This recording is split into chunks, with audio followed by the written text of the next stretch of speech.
tadi. Saya lanjut untuk perguruan tinggi kita ada nggak? Maaf, suara saya sudah kedengaran. Oke. Sudah. Untuk lulusan perguruan tinggi ini diharapkan ada 4. Ada 4 yang bisa ada suara anak, coba. Ada 4. Yang pertama adanya academic knowledge. Yang kedua adanya management skill, skill of thinking, communication skill. Nah, keempat poin ini di dalam menghasilkan lulusan perguruan tinggi ini itu bisa kita peroleh dengan program kreativitas mahasiswa. Dalam program kreativitas mahasiswa itu akan belajar banyak hal.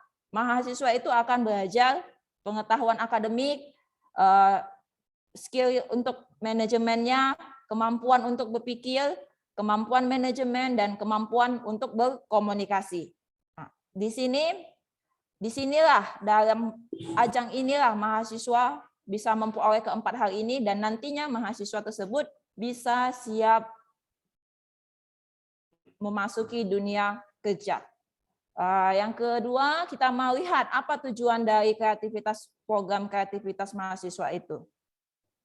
Yang pertama, mempersiapkan sumber daya mahasiswa yang berorientasi ke masa depan dan ditempa dengan transformasi pendidikan tinggi sehingga menjadi lulusan yang unggul, kompetitif, adaptif, fleksibel, produktif, berdaya saing dengan karakter Pancasila yang akan memandu mahasiswa menjadi pribadi. Jadi tujuan dari PKM ini, mahasiswa nanti akan menjadi lulusan yang unggul, yang kompetitif, yang adaptif, yang fleksibel, produktif, berdaya saing.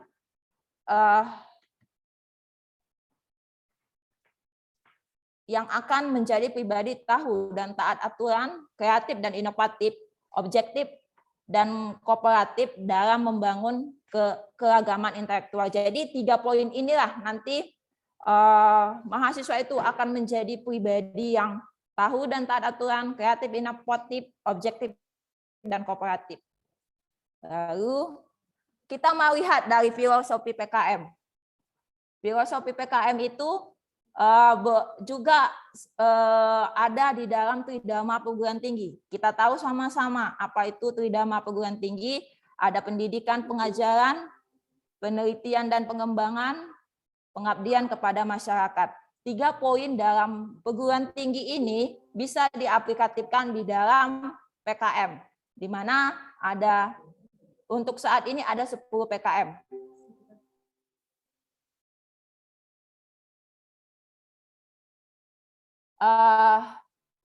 Yaitu PKM LE, PKM LSH, PKMK, PKM PM, PKM PI, PKM KC, PKM KI, PKM VGK, PKM GFT, PKM AI. Nah, dari ke-10 PKM ini akan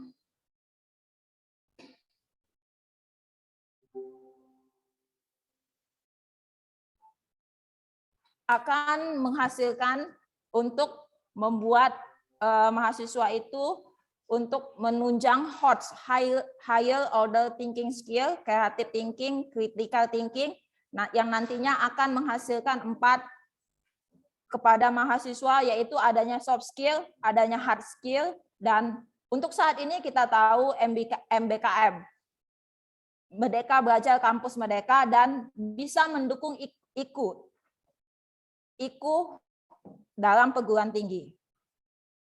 Lalu saat ini seperti yang tadi, PKM itu terdiri dari 10, di mana ada 9 PKM yaitu bisa masuk langsung ke PIMNAS, yaitu LE, LSH, PKMK, PKM PM, PKM PI, PKM KC, PKM KI, PKM VGK, PKM GFT, itu dia menuju PIMNAS dan nanti akan menghasilkan proceeding jurnal, dan tetapi di PKM.AI dia langsung ke jurnal.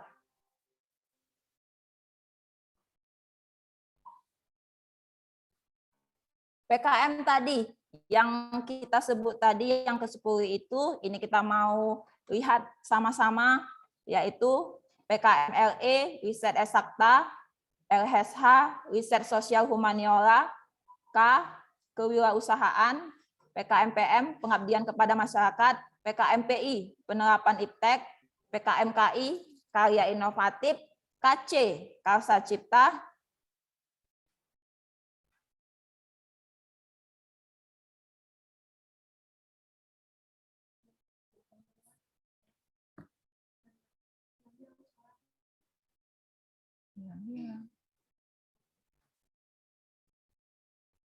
PKM GFT yaitu gagasan futuristik tertulis, dan PKM AI artikel ilmiah. Ya, kita akan masuk di sini.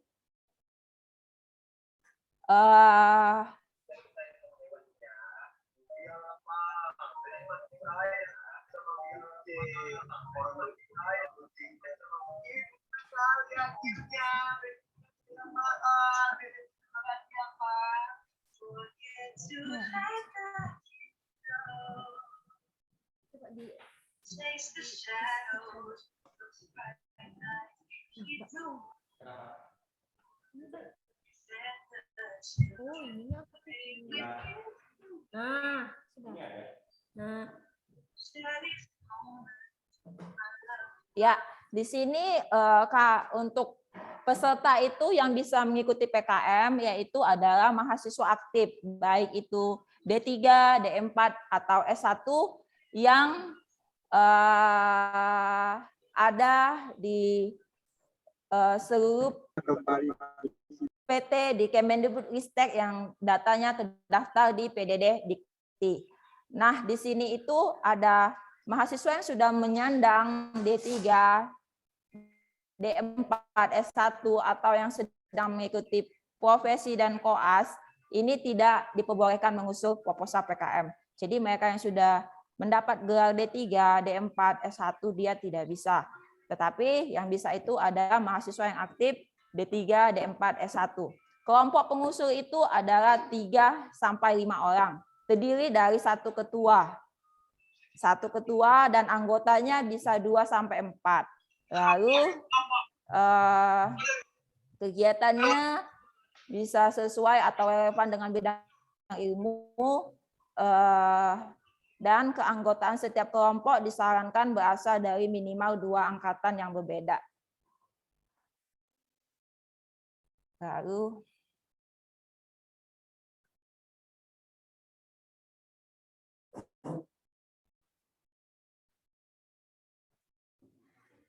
kita mau masuk yang pertama, yaitu PKM LE. Apa itu PKM riset eksakta itu?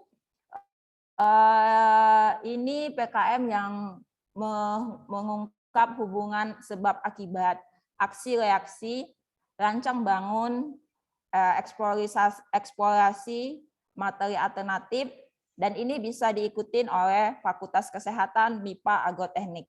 Hal yang perlu kita ketahui dalam penyusunan proposal itu ada poin-poin dalam setiap babnya yang perlu kita ketahui. Yang pertama ada pendahuluan. Di pendahuluan ini harus ada tujuannya, ada manfaatnya, ada urgensinya, dan temuan, apa temuan yang akan ditargetkan, dan kontribusi riset terhadap ilmu pengetahuan. Sesuai dengan bidang ilmu pengusul atau tim. Di tinjauan pustaka, kita sudah buat nanti pendahuluan, kita mau tulis di tinjauan pustaka. Di tinjauan pustaka ini ada poin yang harus diketahui, yaitu rangkaian hasil dari penelitian yang telah dikaji atau diteliti. Dan di tinjauan pustaka ini ditekankan di sini bahwa sumber pustaka itu adalah 5 sampai 10 tahun. Jadi jangan sampai tinjauan pustakanya itu lebih dari 10 tahun karena itu sudah dianggap tidak up to date, tidak terkini seperti itu. Jadi diharapkan ini bisa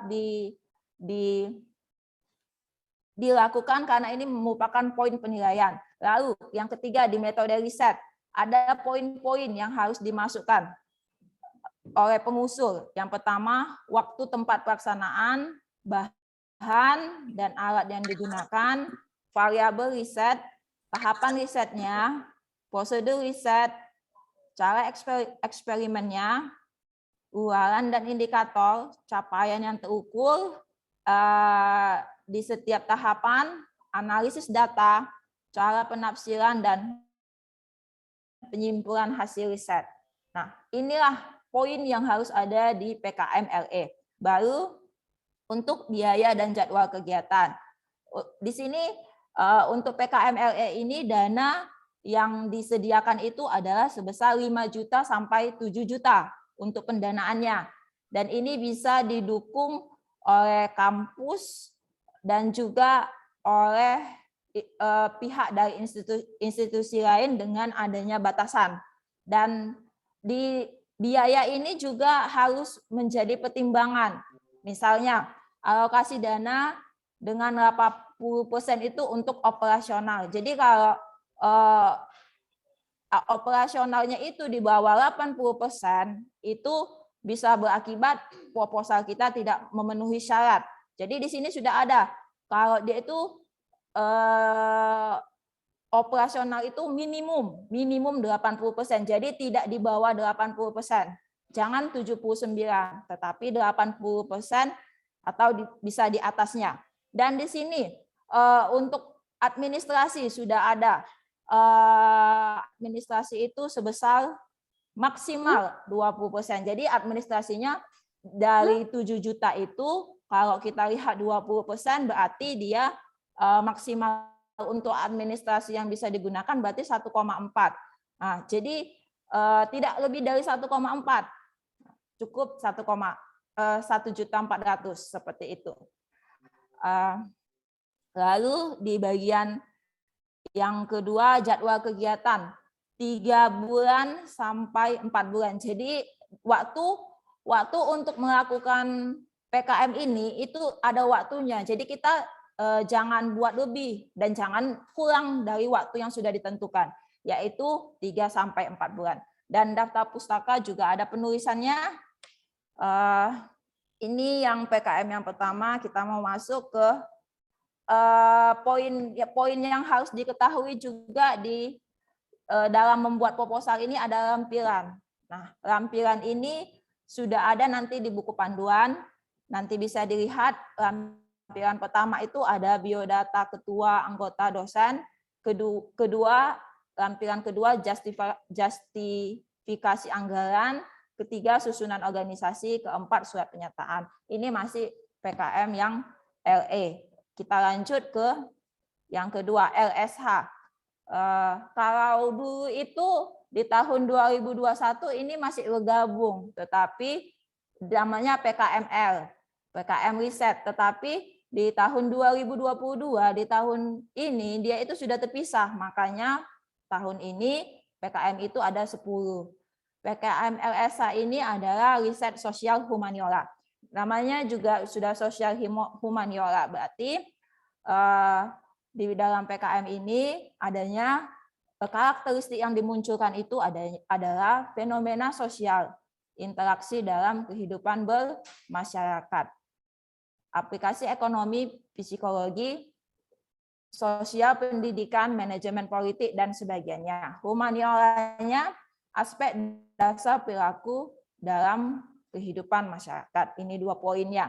Dan seperti tadi pendahuluannya ada tujuan, harus ada tujuan, manfaat, temuan, riset,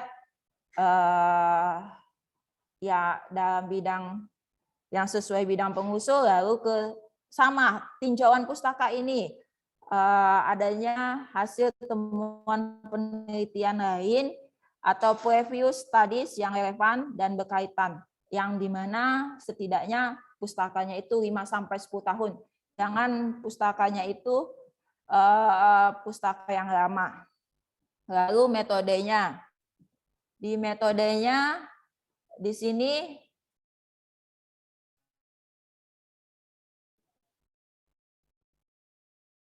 desain penelitian, tahapan penelitian yang akan itu terdiri dari desain, tahapan, objek, indikator, pengumpulan data, analisis data, hasil penelitian.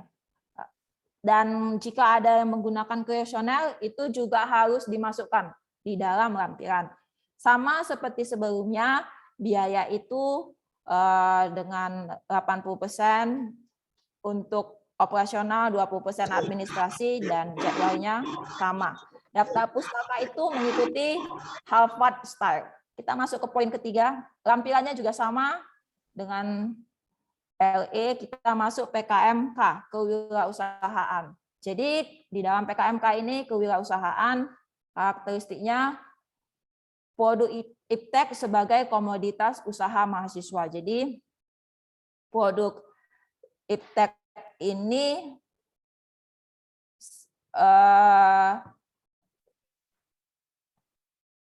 di pendahuluan ini dituliskan PKM kewirausahaannya itu mau diambil berdasarkan hasil riset pasar atau karena adanya peluang atau inisiatif sendiri untuk membuka pangsa pasar. Keunggulan produk ini dari produk yang sudah ada, apa keunggulan produk tersebut dan calon konsumennya apa. Ini harus dibuat di dalam pendahuluan, harus muncul. Dan di tinjauan pustaka dia itu harus menggambarkan kondisi lingkungan yang menunjukkan sumber daya dan peluang pasar, termasuk analisis ekonomi yang dilakukan. Dan di dalam sini adanya dibuat analisis keuangan selama 2 tahun. Metode risetnya, nah di sini metode riset yang adalah adanya teknik atau cara membuat produk komoditas usaha, mengemas dan memasarkannya, tahapan pekerjaan dalam pencapaian tujuan program. Nah, ini harus dibuat di dalam metode riset ini. Hampir sama, dia sama biaya dan jadwal kegiatan, dan daftar pustakanya mengikuti Harvard Style. Kita masuk ke PKM.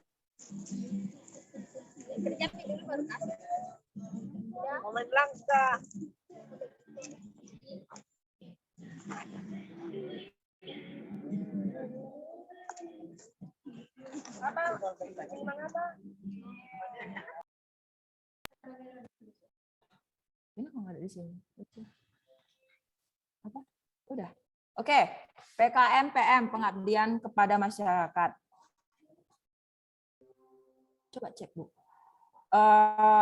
Di sini di pengabdian kepada masyarakat, dia itu memberikan bantuan iptek kepada mitra atau program sebagai untuk solusi permasalahan kebutuhan mitra yang diidentifikasi mahasiswa, dan bersama mitra berdiskusi untuk kesepakatan. Jadi pengabdian kepada masyarakat ini datang kepada masyarakat dan memberi bantuan iptek untuk menyelesaikan masalah dalam masyarakat tersebut.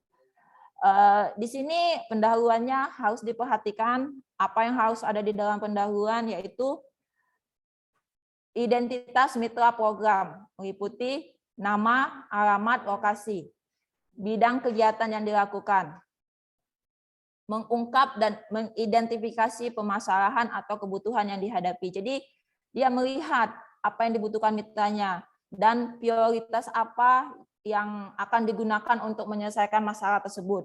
Lalu di sini kita masuk ke poin kedua, gambaran umum masyarakatnya. Profil dari masyarakatnya, bagaimana masyarakat mitranya, kondisinya, potensi wilayah yang dikaji, dari aspek fisik, sosial, ekonomi, maupun lingkungan yang relevan dengan kegiatan yang akan dilakukan, dan hubungan antara masalah atau kebutuhan mitra program yang dihadapi. Nah, di sini di dalam metode riset pengabdian ini ada tahapan, dia berbeda dari sebelumnya. Nah, dan ini harus diperhatikan oleh pengusul. Pertama, dia harus menetapkan baseline kegiatannya, langkah-langkah untuk mengetahui kebutuhan mitra, strategis merealisasikan kegiatannya, rancangan mengukur evaluasi kegiatan, solusinya, dan menuliskan peran atau kontribusi pihak-pihak yang dipertimbangkan membantu kegiatan. Nah, ini poinnya dan kita bisa lihat di biaya dan jadwal kegiatan. Sama dengan sebelumnya, untuk dana, alokasi dana, jadwal, dan daftar pustaka.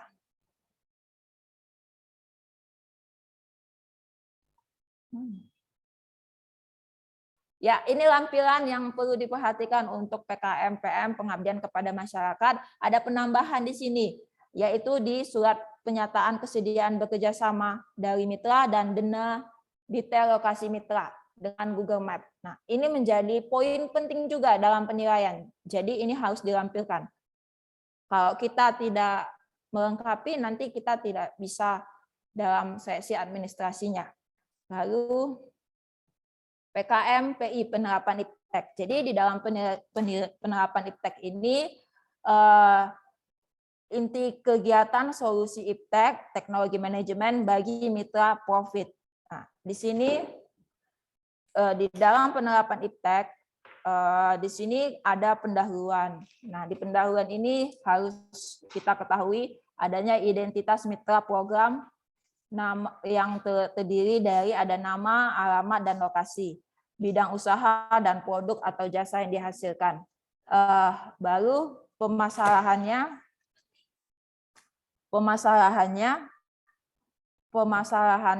mitranya ditampilkan, solusinya, dan IPTEK yang diterapkan. Jadi ini poin penting yang harus dibuat oleh penulis. Kalau dia harus ada identitas, harus ada masalahnya, solusinya, dan ada IPTEK-nya. Baru di tinjauan pustaka, kajian teori dari tantangan intelektual yang mendukung solusi yang ditawarkan kepada mitra, karena aspek yang diutamakan dalam PKMPI ini adalah ketepatan solusi IPTEK yang diberikan kepada mitra. Jadi penerapan IPTEK-nya tepat sasaran, bisa digunakan oleh mitra, dan solusi yang ditawarkan dapat berupa karya dari pihak lain yang cocok untuk permasalahan mitra. Dan di sini di metodenya itu ada tahapannya lagi, bisa dilihat ada baseline kegiatan, langkah-langkahnya, langkah-langkah strategis, rancangannya, solusinya, dan pihak-pihak yang dipertimbangkan dapat membantu mengimplementasikan gagasan dan peran. Dan jadwalnya masih sama, biaya dan jadwal. Nah, di sini lampiran ini yang perlu diperhatikan, ada penambahan 3 lampiran, yaitu surat penyataan kesediaan bekerja sama dari mitra, gambaran IPTEK yang akan diterapkan, dana lokasi. Nah, lampiran ini semua sudah ada di panduan PKM 2022. Kita masuk ke KC, Karsa Cipta. Nah, di Karsa Cipta ini hasil konstruksi yang fungsional. Nah, di sini di pendahuluannya adanya uraian modifikasi dari keterbaruan produk atau prototipe yang dihasilkan, serta luaran yang ditargetkan dan prediksi manfaatnya. Jadi ini di sini ini harus tercatat, dituliskan di pendahuluannya ini. Lalu di tinjauan pustaka ini adanya literatur yang bisa berasal dari skripsi, tesis, disertasi, buku, jurnal, media cetak, dan sumber-sumber lainnya. Lalu metode risetnya seperti ini.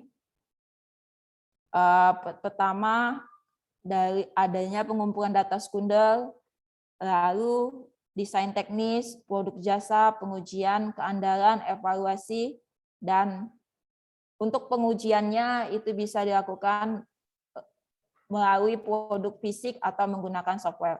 Ini sama di biaya dan jadwal.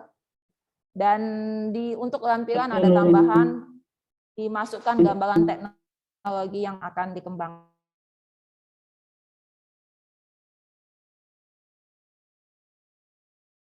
Ada problema faktual dan juga hampir sama, ada gambaran konsep, lalu di VGK.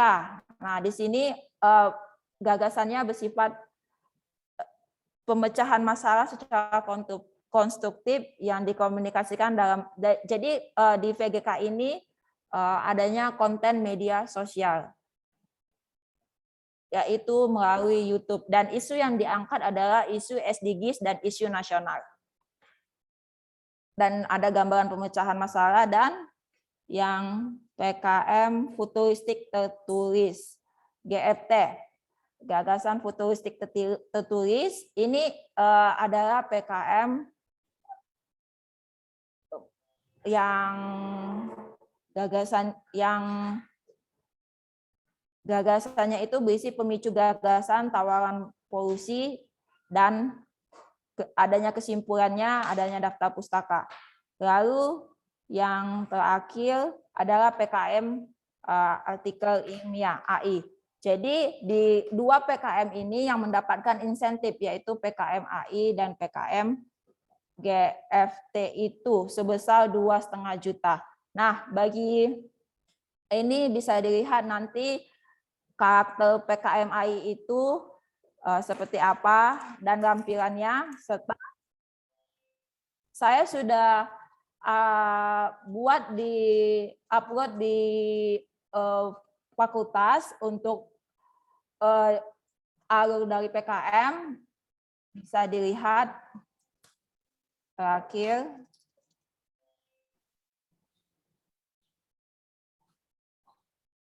Mana ini apanya? Mau.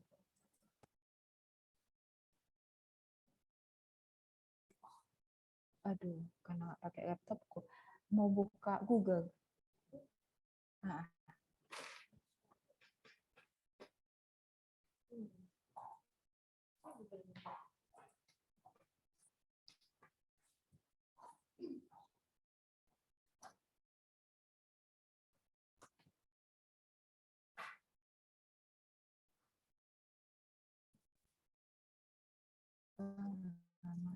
Oh ya sudah, biarkan aja. Oke, ya di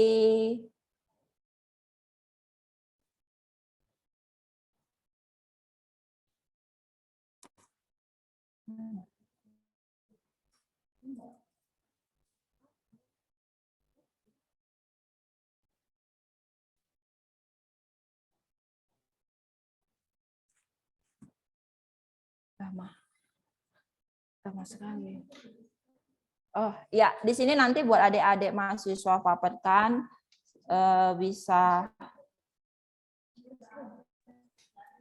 Mungkin bisa di share screen dulu. Ini nggak share screen.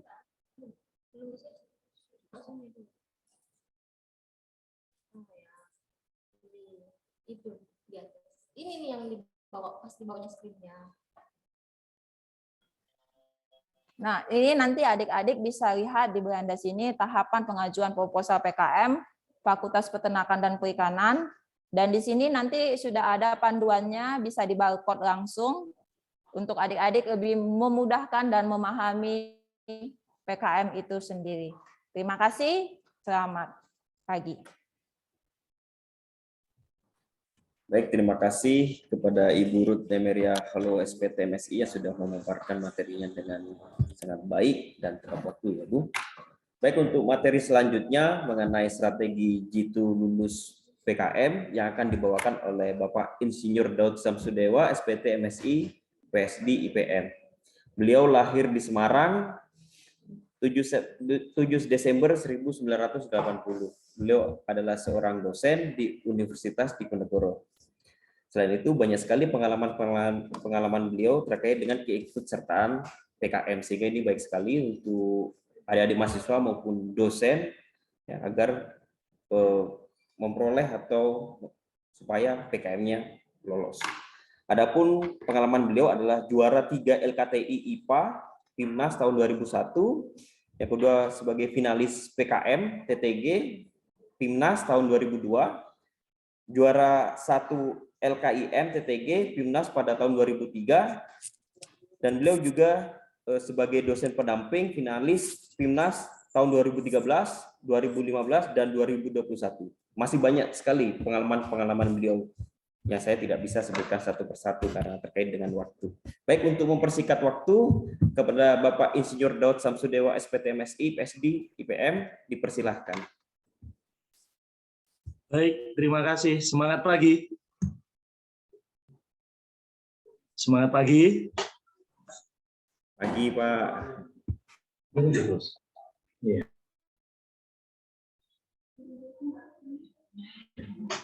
Oke. Halo, selamat pagi para mahasiswa. Suaranya mana ini? Atau memang nggak bisa, Pak ya? Pagi, Iya. Pak. Pagi, ya pagi Pak. Pagi.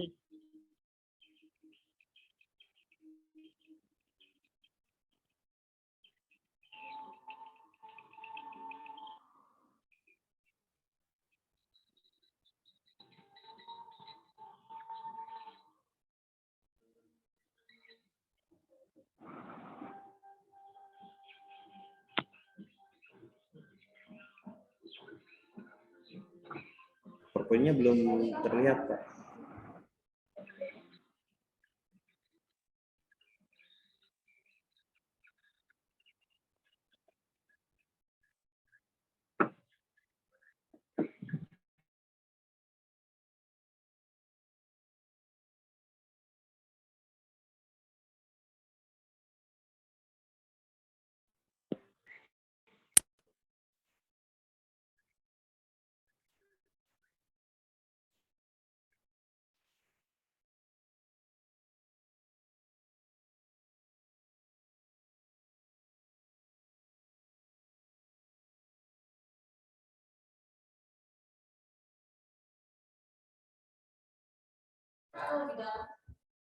Pak Daud? Ya, mungkin beliau masih mengalami gangguan jaringan ya. Mohon untuk ditunggu ya, Bapak Ibu dosen maupun peserta. Beliau sedang mengalami gangguan jaringan.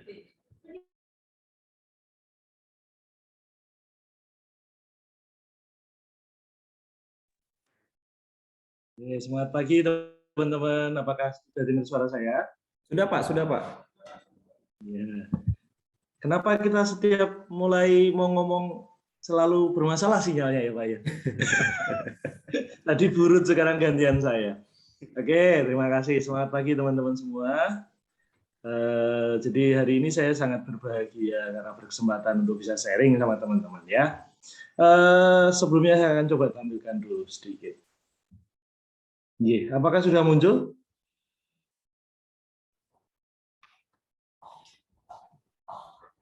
Ya, sudah, Pak, sudah. Sudah, baik. Oke, jadi hari ini saya berkesempatan untuk sharing sama teman-teman tentang tips dan trik untuk sukses PKM. Ya, sebelum lebih jauh saya pengen cerita-cerita sama adik-adik ataupun siapapun yang nanti bisa menjawab. Sebenarnya teman-teman, tujuan kita hidup itu untuk apa tuh teman-teman? Maaf ya Pak, saya memang senang kelas yang hidup Pak.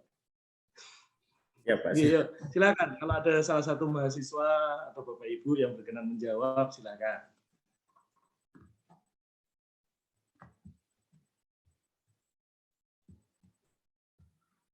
Monggo, ada? Oke.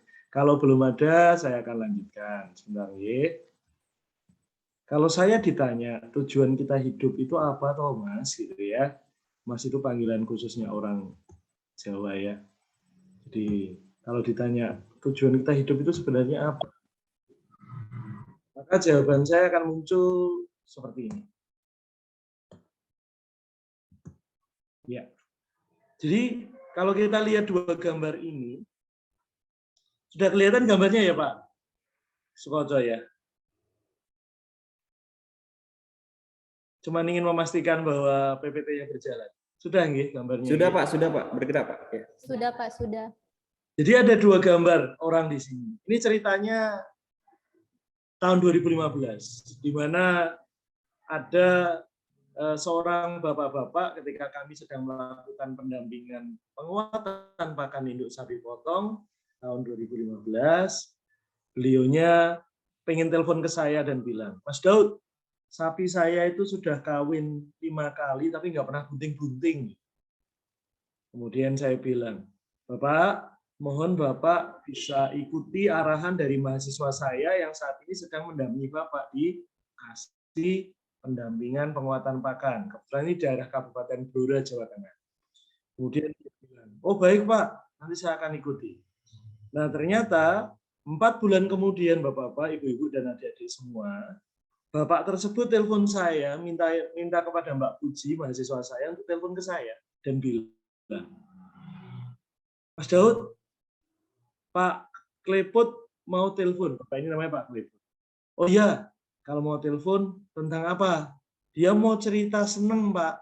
Kenapa? Karena sapinya itu sudah bunting. Jadi di cerita awal dia mengeluhkan sapi saya itu nggak bunting-bunting, sudah kawin berkali-kali. Ya. Kemudian 4 bulan kemudian dia telepon dengan saya dengan senyuman yang berbeda karena kebahagiaannya beliau. Beliau hanya ingin cerita ke saya, Mas Daud, terima kasih sapi saya sudah bunting. Artinya apa Bapak Ibu dan adik-adik semua? Kalau saya ditanya tujuan kita hidup itu apa? Sebenarnya hanya satu, membuat masyarakat tersenyum sejahtera. Kenapa saya tampilkan ini? Karena ini berhubungan dengan yang namanya PKM atau program kreativitas mahasiswa. Program kreativitas mahasiswa itu persepsi kita harus kita bawa bahwa program kreativitas mahasiswa itu harus hanya untuk mencari juara, hanya untuk mencari pendanaan. Tetapi jauh lebih penting daripada itu, program kreativitas mahasiswa yang akan dibuat oleh adik-adik nantinya harus bermanfaat untuk masyarakat, membuat mereka tersenyum sejahtera karena apa yang adik-adik lakukan akan bermanfaat untuk mereka. Nah, apakah itu menjadi susah? Kalau adik-adik bilang itu susah, atau Bapak Ibu bilang itu susah, maka Bapak Ibu harus lihat gambar ini. Nah, ini ada gambar satu kelas ya. Monggo silahkan fokus pada orang yang berbaju merah. Iya. Ini tak besarkan gambarnya. Ini kira-kira siapa? Oh, ini Daud Samsudewa tahun 2001 sampai 2003. Gitu ya. Sekarang berbeda ya. Iya. Ini tahun 2011 waktu saya kuliah di Filipina. Saya dulu tidak pernah membayangkan bahwa saya itu akan jadi seperti ini. Dulu ketika saya jadi seorang mahasiswa, saya melihat seorang dosen, peneliti. Kok enak ya kerja jadi dosen peneliti? Akhirnya saya bilang, suatu saat saya mau seperti itu. Tapi komitmennya harus jelas. Kalau mau seperti itu, ya kamu harus belajar.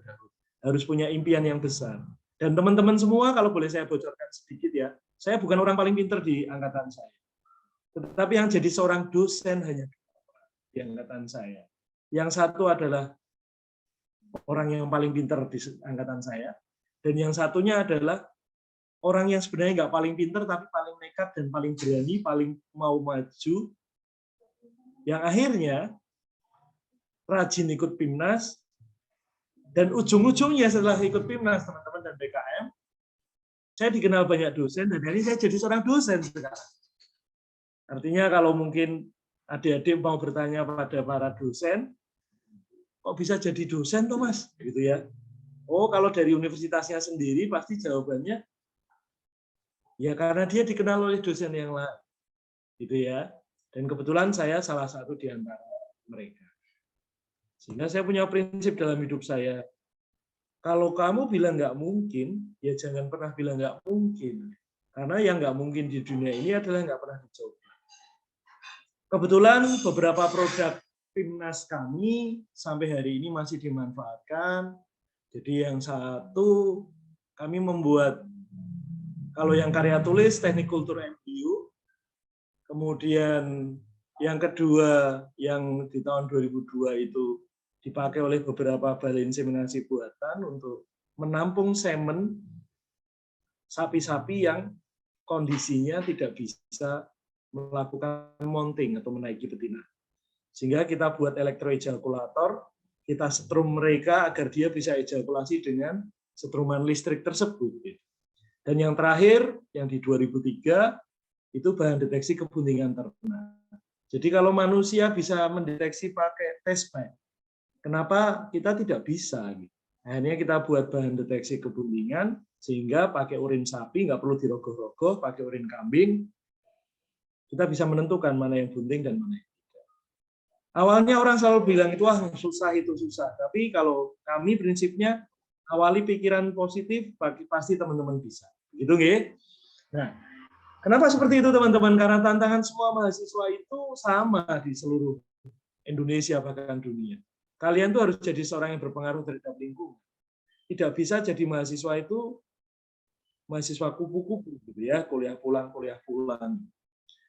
Yang harus ada dalam mindset kalian adalah saya harus jadi seorang mahasiswa yang betul-betul bisa memberikan pengaruh terhadap lingkungan saya, memberi sesuatu yang berbeda dan menjadi orang yang dihargai dan disegani, jadi seseorang yang menjadi perintis bukan pewaris. Artinya mau jadi mahasiswa yang pewaris ya sudah, yang penting sekolah, kuliah, habis itu rajin kuliah, PKL, KKL, buat penelitian, skripsi, lulus, selesai.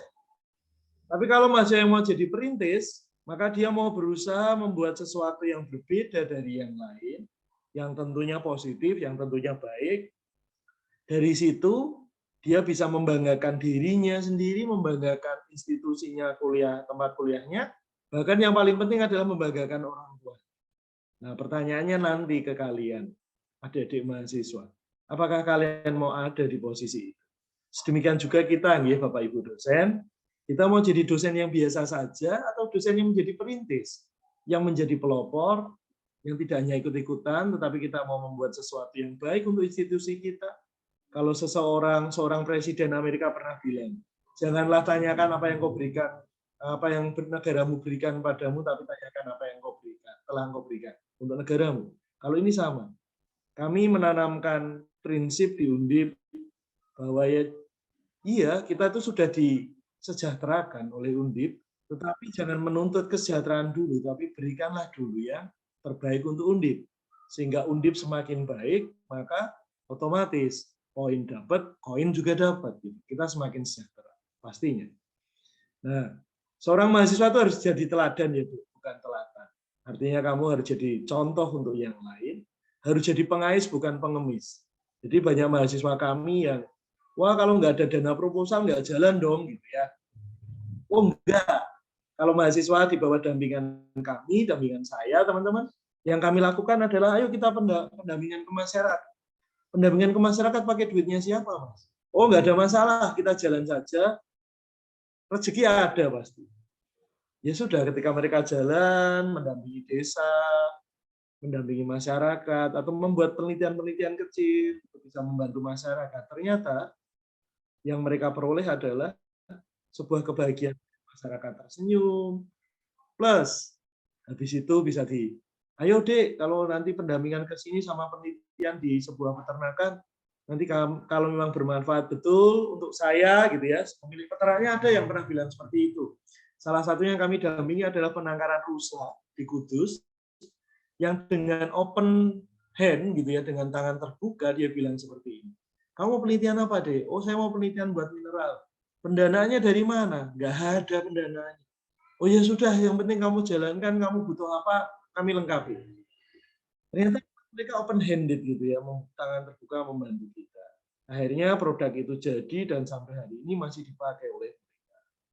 Nah, bahkan adik-adik kami ada yang akhirnya bekerja untuk penangkaran tersebut gitu. Nah, seorang mahasiswa itu harus jadi penggerak bukan penggertak. Ya, tidak hanya menggertak aku dapat apa gitu ya, tapi kalian harus menggerakkan masyarakat. Jadi seorang yang luar biasa bukan biasa di luar. Dan jadi seorang pemain bukan jadi permainan. Begitu nggih? Nah, ini awalan dari saya. Artinya teman-teman, adik-adik mahasiswa ataupun kita, sama-sama kita Bapak Ibu dosen, kita sama-sama tanamkan dalam diri kita bersama adik-adik mahasiswa dan Bapak Ibu dosen, bahwa kita ini sebagai manusia, harapan kita tidak hanya menjadi manusia yang biasa-biasa saja, tapi harus bisa menjadi manusia yang menjadi perintis, pelopor, teladan, pengais, menjadi penggerak, menjadi yang luar biasa bagi masyarakat kita.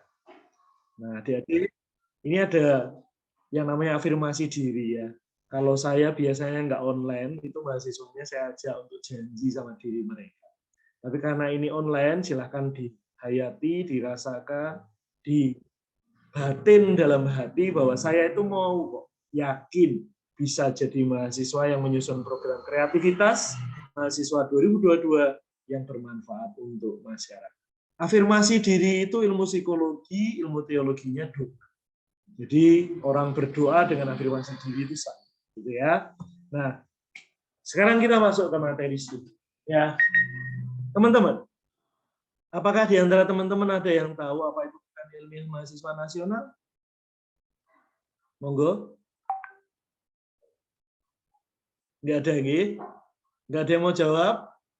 Nggih. Baik, saya PIMNAS atau Pekan Ilmiah Mahasiswa Nasional itu adalah ajang mempertemukan rata-rata 400 kelompok se-Indonesia.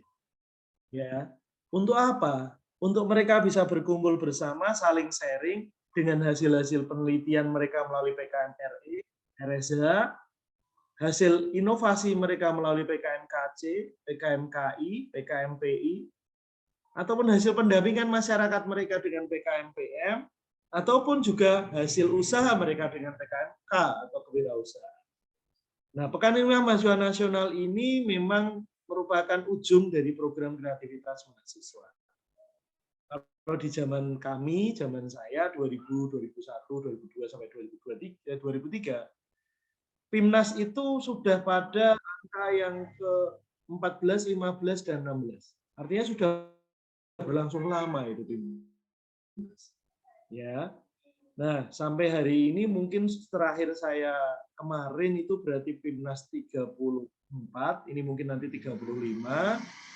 Ya, memang ada pertanyaan besar sekarang ini. Jadi nggak ya PIMNASnya karena gonjang-ganjing pendanaan gitu ya di tahun ini. Tapi mudah-mudahan ujung dari PKM yang tahun ini bisa berujung ke tahun 2022. Nah, dulu kalau PIMNAS di tahun dulu itu tidak hanya PKM yang masuk ke situ, tapi ada lomba karya tulis, lomba karya inovatif mahasiswa masuk. Kemudian ada PKM sendiri masuk ke situ. Nah, sekarang lomba karya tulis, lomba karya inovatif mahasiswa dan juga program kreativitas mahasiswa sendiri itu masuk melebur menjadi 10 bidang PKM yang 9 bidang diantaranya masuk ke PIMNAS. Sedangkan yang satu berujung pada publikasi jurnal. Nah, detailnya ada di simbilmawar.kemdikbud.go.id gitu nggih, detailnya. Nah, tahun ini biasanya itu PIMNAS itu dilakukan setiap tahun. Nah, selain PIMNAS yang pekan mahasiswa nasional itu ada, kalau teman-teman tahu mungkin ada POMNAS, Pekan Olahraga Mahasiswa Nasional, atau PEKSIMINAS, Pekan Seni Mahasiswa Nasional. Kalau itu dilakukannya 2 tahun sekali, artinya bergantian. Tapi kalau PIMNAS ini setiap tahun dilakukan. Nah, cuman tahun ini itu 3 gelaran pekan mahasiswa, gitu ya, itu ngumpul semua di tahun 2022. Harusnya kalau PIMNAS jalan, ya. Jadi yang pertama adalah POMNAS di Pada tahun 2022 November nanti. Kemudian PEKSIMINAS itu juga ada. Nah, PIMNAS ini yang mudah-mudahan setelah PKP 2 di bulan September ini nanti, pertengahan September selesai, mudah-mudahan ada kabar gembira PIMNAS akan dilakukan. Gitu ya. Dan adik-adik, sedikit cerita ya, saya itu dulu mahasiswa. Itu hampir tidak lanjut kuliah, teman-teman. Kalau kayak kalian tuh enak sekarang, ya. Enaknya kenapa, Mas? Gitu ya, manggil saya jangan Pak ya, Mas Daud, ya. Mas itu kakak gitu ya, kakak Daud. Oke. Enaknya kenapa? Karena kalau sekarang ini mahasiswa yang secara ekonomi kekurangan dari tahun pertama sudah bisa dapat yang namanya bidik misi. Ya, kalau kami dulu tahun kami bisa dapat beasiswa itu baru pada tahun ke-2 atau semester 3. Di semester 2 ke semester 3 saya itu hampir nggak bisa lanjut kuliah. Kenapa? Karena orang tua saya tidak bisa bayar SPP. Ya, padahal saya belum bisa dapat beasiswa. Waktu itu saya sudah mau ambil cuti gitu ya. Kemudian ketemu sama salah satu dosen yang dia ngomong ke saya, "Nek, kamu kan nggak bisa membiayai dirimu, ikutlah lomba-lomba ini aja." Gitu. Akhirnya saya ikuti lomba karya tulis. Mulai dari yang paling simpel itu adalah LKTI tingkat wilayah B, jadi PIMNAS dulu itu diseleksi dulu LKTI-nya dari tingkat wilayah B, A, B, C, C1, C2. Kemudian dari situ saya ternyata memperoleh uang saku dari universitas, gitu ya. Kemudian habis itu berangkat PIMNAS juga dapat uang saku. Dan seumur-umur naik pesawat pertama itu tahun 2001 adik-adik. Waktu itu PIMNAS ke-14 di Universitas Negeri Makassar, UNN. Berangkat naik kapal dari Surabaya karena menang, pulang, dinaikkan pesawat sama universitas. Gitu ya. Artinya teman-teman, kalaupun kalian berpikir, ribet itu ikut PKM dan lain sebagainya. Saya bilang, nek memang kamu merasanya seperti itu, lihatlah kenyamanannya untuk ikut PIMNAS. Gitu ya. Saya itu bisa membayar sekolah saya sendiri sampai lulus. Itu karena saya ikut PIMNAS 3 kali. Ya. Dan setelah itu saya bisa naik pesawat pertama kali. Itu ketika saya ikut PIMNAS yang pertama. Gitu ya teman-teman. Lanjut. Nah, program kreativitas mahasiswa itu tujuannya apa? Ini jelas gitu ya. Yang pertama pengembangan diri mahasiswa. Artinya mahasiswa yang mau luar biasa tadi itu ya harus ikut PIMNAS. Kalau maunya jadi biasa-biasa saja, ya wajar nggak ikut PKM gitu ya. Nah, untuk bisa jadi masuk PIMNAS ya kamu harus lewat jalur PKM. Jadi kalau kamu mau jadi mahasiswa yang biasa-biasa saja, nggak perlu ribet dengan PKM. Tapi kalau mau jadi mahasiswa yang luar biasa, kamu harus ikut PKM gitu. Ya. Yang kedua, PKM itu membuat kalian menjadi inovatif, cerdas, dan kreatif. Ya. Kenapa bisa kreatif? Nanti kita lihat judul-judulnya. Saya mau ngetes kalian nanti di akhir ya dengan judul-judul. Ini kira-kira judul PKM apa? Gitu. Judulnya unik-unik teman-teman. Nanti kita lihat. Ya. Kemudian yang ketiga adalah kalian dipersilahkan memilih sesuai minat, bakat, atau bidang ilmunya dalam PKM. Ya, kalau kamu senangnya pengabdian masyarakat, senang pendampingan di desa, ada ajangnya PKM PM, pengabdian masyarakat. Saya pengennya usaha, Mas, lulus pengen jadi pengusaha. Nah ini satu catatan ya teman-teman. Kalau kalian memang niatnya pengen jadi wirausahawan, ya sudah masukkan PKMK, tapi tolong ya, jangan hanya PKMK itu selesai dengan PKM. Ya, didanai, habis didanai jalan usahanya pada saat ada PKM, setelah selesai PKM kemudian usahanya nggak jalan, wah itu parah gitu ya. Lah Mas kok bisa ngomong gitu? Iya, karena kami sendiri setelah ikut PKM kewirausahaan dengan bahan deteksi kepentingan yang produk kami itu kami jual PKM kewirausahaan sampai sekarang jadi produk yang memberi penghasilan ke kami. Artinya kalau memang kalian niat jadi wirausahawan, dapat PKMK itu harus berlanjut sampai nanti kamu bisa memperoleh penghasilan dari hasil PKM itu. Ya, yang ketiga harus belajar bermanfaat untuk masyarakat dan yang terakhir ada 2 macam loh. Ada yang profit oriented, contohnya PKMK gitu ya. Kemudian nanti ke PKMPI penerapan ITEK gitu ya. Tapi yang ada juga yang non profit kayak RE, riset eksakta, riset sosial humaniora, KC itu kan masih non profit gitu. Lanjut. Konsep dasarnya seperti ini teman-teman. Jadi kamu bisa ditingkatkan dengan PKM, kamu bisa meningkatkan kemampuanmu, keahlianmu, sikapmu. Kok bisa sikap, Mas? Iya. Karena kalau PKM itu terbatas waktu, biasanya 4-5 bulan. Artinya kalau kamu itu sikapmu masih jadi mahasiswa yang santai-santai gitu ya, nggak selesai programnya. Tapi kalau kamu komitmen dengan waktu, maka sikapmu membaik dengan ikut PKM, manajemen waktumu baik, berarti sikapmu menjadi baik. Kamu harus bertanggung jawab. Kenapa? Karena dana yang diberikan ke kamu itu dana pemerintah. Harus di SPJ-kan, harus dilaporkan. Di situ juga diarahkan tidak ada yang namanya program PKM itu sendirian atau pribadi. adanya pasti kerjasama. Gitu, oke? Nah, jadi gimana Mas untuk bisa jadi kreatif? Untuk bisa jadi kreatif ya harus sering membaca laporan hasil penelitian, harus mengikuti seminar-seminar dan diskusi. Kemudian kita bisa bekerja sama dengan yang memegang otoritas dalam hal ini pengelola kemahasiswaan di perguruan tinggi. Kita harus sering browsing internet, harus punya kemampuan untuk mau mengamati dan punya pengalaman. Saya percepat ini tadi kayaknya direview sudah sama Mbak Ruth gitu ya, Bu Ruth. Ya. Jadi basically saya lanjutkan aja ya. Ini ada 9 yang arahnya ke PIMNAS dan 1 yang arahnya ke prosiding atau jurnal. Nah, kalau yang ini tadi sepertinya sudah disiapkan oleh Bu Ruth melalui tampilan yang tadi. Kemudian kalau yang namanya riset eksakta itu apa, teman? Kata kunci dari riset eksakta ya, teman-teman. Itu yang pertama adalah kalau dosen-dosen pasti paham dengan namanya state of the art, gitu ya. Apa itu state of the art, Mas?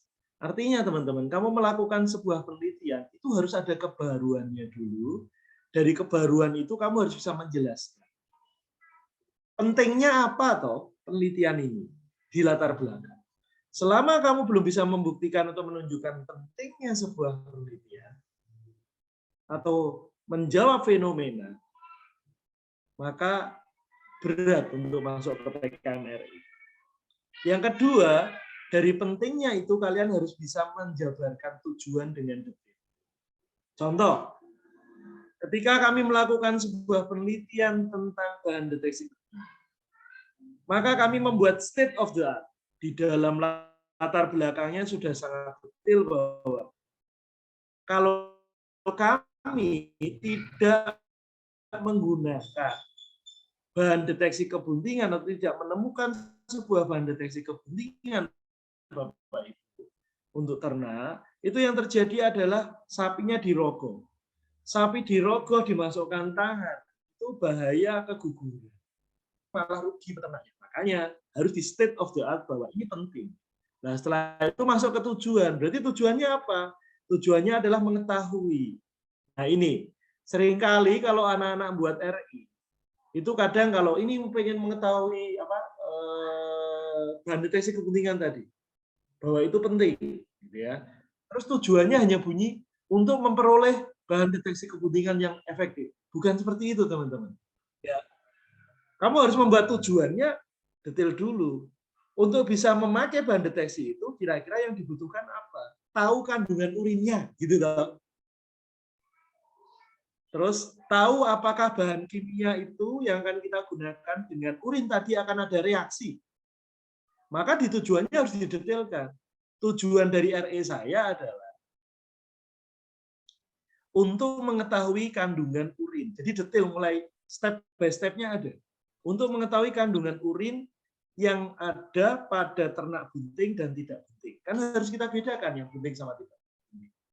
Nah, baru tujuan yang kedua, untuk mengetahui reaksi yang terjadi antara bahan deteksi yang kita siapkan dengan urin atau bahan yang ada di dalam urin. Nah, di tujuan Bu, Pak dosen, Bapak Ibu dosen, dan adik-adik, mohon kalau buat PKMRI harus detail seperti itu. Nah, itu akan nyambung dengan metode nanti. Kalau Bapak Ibu dosen pasti sudah berpengalaman. Nah, ya, saya sangat paham itu. Untuk adik-adik ke metode ya. Nah, di metodenya harus nyambung. Oh, karena tujuan pertamanya adalah mengetahui kandungan urin bunting dan tidak bunting, ya berarti saya memakai metode pengukuran kadar hormon apa yang saya duga ada di situ. Di metodenya. Setelah itu apa? Oh, setelah itu saya harus mereaksikan untuk melihat reaksinya membentuk apa. Atau memakai tools gitu ya, bahan. Memakai tools atau memakai alat untuk bisa mereaksikan. Kalau kita kerjasama dengan orang kimia, pasti bisa. Nah, teman-teman, kalau kalian sudah bisa merunut dengan baik, ada benang merahnya, antara latar belakang, tujuan, dan metode, wah saya jamin lolos ini proposal.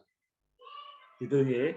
Tapi kalau nggak nyambung antara 3 inti itu tadi, ya jangan berharap lolos. Loh Mas, kami kan orang peternakan perikanan. Masa suruh belajarnya yang seperti itu? Kami nggak paham kimia. Nah itulah gunanya PKM teman-teman. Karena di PKM itu tidak menutup kerjasama dengan jurusan lain. Sekedar informasi, 2002 saya melakukan pengamatan elektroejakulator. Lu gimana orang peternakan bisa belajar elektronika? Di tim saya itu ada orang dari Fakultas Sains Matematik jurusan Fisika Instrumental. Di 2003 membuat bahan deteksi kepentingan, saya kerjasama dengan teman kimia, teman-teman. Kalau nggak mungkin lolos. Karena tim personalia dilihat oleh juri. Wah ini orang peternakan semua, ya nggak mungkin lah kalau membuat bahan deteksi kepentingan pakai bahan kimia. Tapi kalau kita ada orang kimia di situ, pasti dijamin menjadi salah satu faktor untuk diloloskan. Oke. Nah, ini bidang ilmunya. Kalau kesehatan ada kedokteran, gigi, kedokteran, farmasi, kemudian ada kesehatan masyarakat. Kalau pertanian, peternakan termasuk di situ, perikanan juga. Gitu ya, lanjut aja. Mas, kalau PKMK gimana? Teman-teman, kalau kalian buat PKMK, ya, satu hal yang saya pesan kepada kalian, jauhi produk-produk makanan. Reviewer tuh sekarang sudah bosen sama PKM kewirausahaan yang judulnya makanan. Ya. Kenapa? Karena sudah terlalu umum dan terlalu banyak terulang-ulang. Buat PKM jangan sering diulang-ulang. Ya. Contoh ini. Oh, kita buat sekarang pakai stevia untuk obat diabetes. Ya, teh stevia. Besok buat apa lagi untuk obat diabetes? Nggak masuk itu nah, untuk reviewer. Ya. Nah, Mas, contoh. Apa Mas yang pernah ya? Teman-teman kami pernah di tahun 2013 yang lolos timnas. Itu kegiatannya simpel. Adik-adik kami itu punya ide bahan yang namanya untuk penelitian lab itu kan pakai tikus dan mencit, tikus putih dan mencit. Terus mereka buat, kami pengen jualan tikus putih dan mencit. Saya tanya sama mereka, kalau kamu mau jualan tikus putih dan mencit saja, maka tidak akan lolos. Lah kok bisa Mas? Ya kreativitasnya ada di mana? Terus gimana masukannya Mas? Akhirnya saya bilang, mungkin nggak kamu berani men-statement bahwa tikus putih dan mencitmu itu tersertifikasi, ada recordingnya, ada pencatatannya jelas bapaknya siapa, ibunya siapa, bahan pakannya ada apa, kualitas proteinnya seperti apa, kualitas lemaknya pakan seperti apa, pernahkah dia sakit atau tidak? Karena peneliti-peneliti menggunakan hewan lab itu pasti memperhatikan detail seperti itu. Ternyata mereka buat seperti itu, lolos bahkan lolos timnas, bahkan jadi juara. Artinya teman-teman, kalau kamu membuat PKM kewirausahaan, buatlah PKM kewirausahaan yang tidak hanya jualan saja, tapi produk yang kamu jual adalah produk yang ada kreativitasnya, ada inovasinya. Dan itu akan lebih baik kalau berhubungan dengan keilmuan ketua peneliti. Kalau timnya nggak masalah, tapi ketua penelitinya harapannya bisa sesuai bidang ilmunya. Itu akan lebih tinggi nilainya. Mas, kalau gitu yang berikutnya yuk Mas, PKM-PM. Bedanya sama PI apa nanti Mas? Gitu ya, penerapan IPTEX. Mohon diingat ya teman-teman, namanya PKM-PM, pengabdian masyarakat, itu mitranya, kata kuncinya ya. Jadi ini saya pengen cerita karena saya sendiri pun pernah jadi korban gitu ya, antara PKM-PM dengan PI. Saya mengangkat sebuah judul pemanfaatan bahan deteksi adik-adik saya ya, bimbingan saya. Pemanfaatan bahan deteksi kepentingan di kelompok tani ternak. Salah satu desa. Saya masukkan PKM-PM. Tidak lolos, teman-teman. Kenapa? Karena kelompok tani ternak, kelompok peternak ikan, pengelola ikan gitu ya, itu dianggap profit, teman-teman. Kalau yang non profit itu apa kalau gitu, Mas? Karang Taruna, PKK, itu non profit. Kelompok wanita tani itu dianggap non profit. Tapi kalau sudah kelompok tani ternak, kelompok ikan, petambak ikan, itu sudah profit masuknya. Jadi bukan di PKMPM tempatnya, tapi di PKMPI. Nah, kalau sudah bicara PKMPM, berarti ada iptek yang diberikan kepada mitra. Mitranya non-profit. Wajib itu. Nah, ipteknya ya kalau bisa iptek yang betul-betul, nah ini. Kata kunci kedua dari PKMPM atau PKMPI adalah kebutuhan masyarakat. Bukan keinginan masyarakat, bukan juga keinginan dosen atau mahasiswa. Artinya di latar belakang teman-teman sudah harus bisa menunjukkan di PKMPM itu betul-betul masyarakatnya itu bisa ditunjukkan bahwa kondisi analisis sosial masyarakatnya itu memang membutuhkan teknologi yang mau saya terapkan. Bukan dosennya atau mahasiswanya yang pilih. Caranya gimana? Ya ditunjukkan saja contohnya. Kalau kita mau pakai bahan deteksi kepentingan ternak untuk penerapan di kelompok tani, di PKMPI, ya yang kita lakukan harus kita tampilkan bahwa kondisi di sana ternak betinanya ada berapa ribu, berapa ekor, berapa ratus ekor. Dari situ biasanya dirogoh. Ya. Dari hasil diskusi masyarakat ditunjukkan bahwa sering terjadi keguguran karena salah merogoh atau mempalpasi. Nah, dengan tampilan yang seperti itu, juri sudah bisa melihat atau review. Oh, berarti ini masyarakat butuh. Makanya kami mau sosialisasikan penggunaan bahan deteksi kepentingan. Wah, itu akan nilainya tinggi, gitu teman-teman. Ya.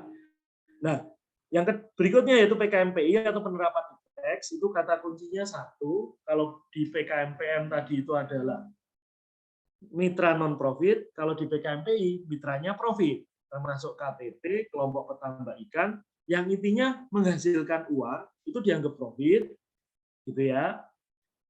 Kemudian UMKM, itu termasuk profit, sehingga masuknya bukan PKMPM, tapi PKMPI. Gitu ya. Dan mungkin kalau ada perusahaan-perusahaan kecil yang masih butuh dampingan kita.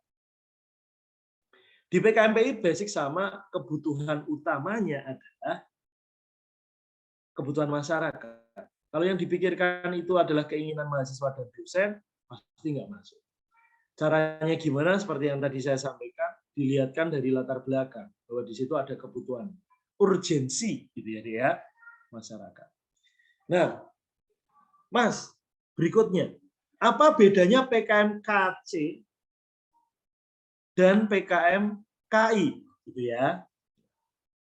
KC itu Karsa Cipta.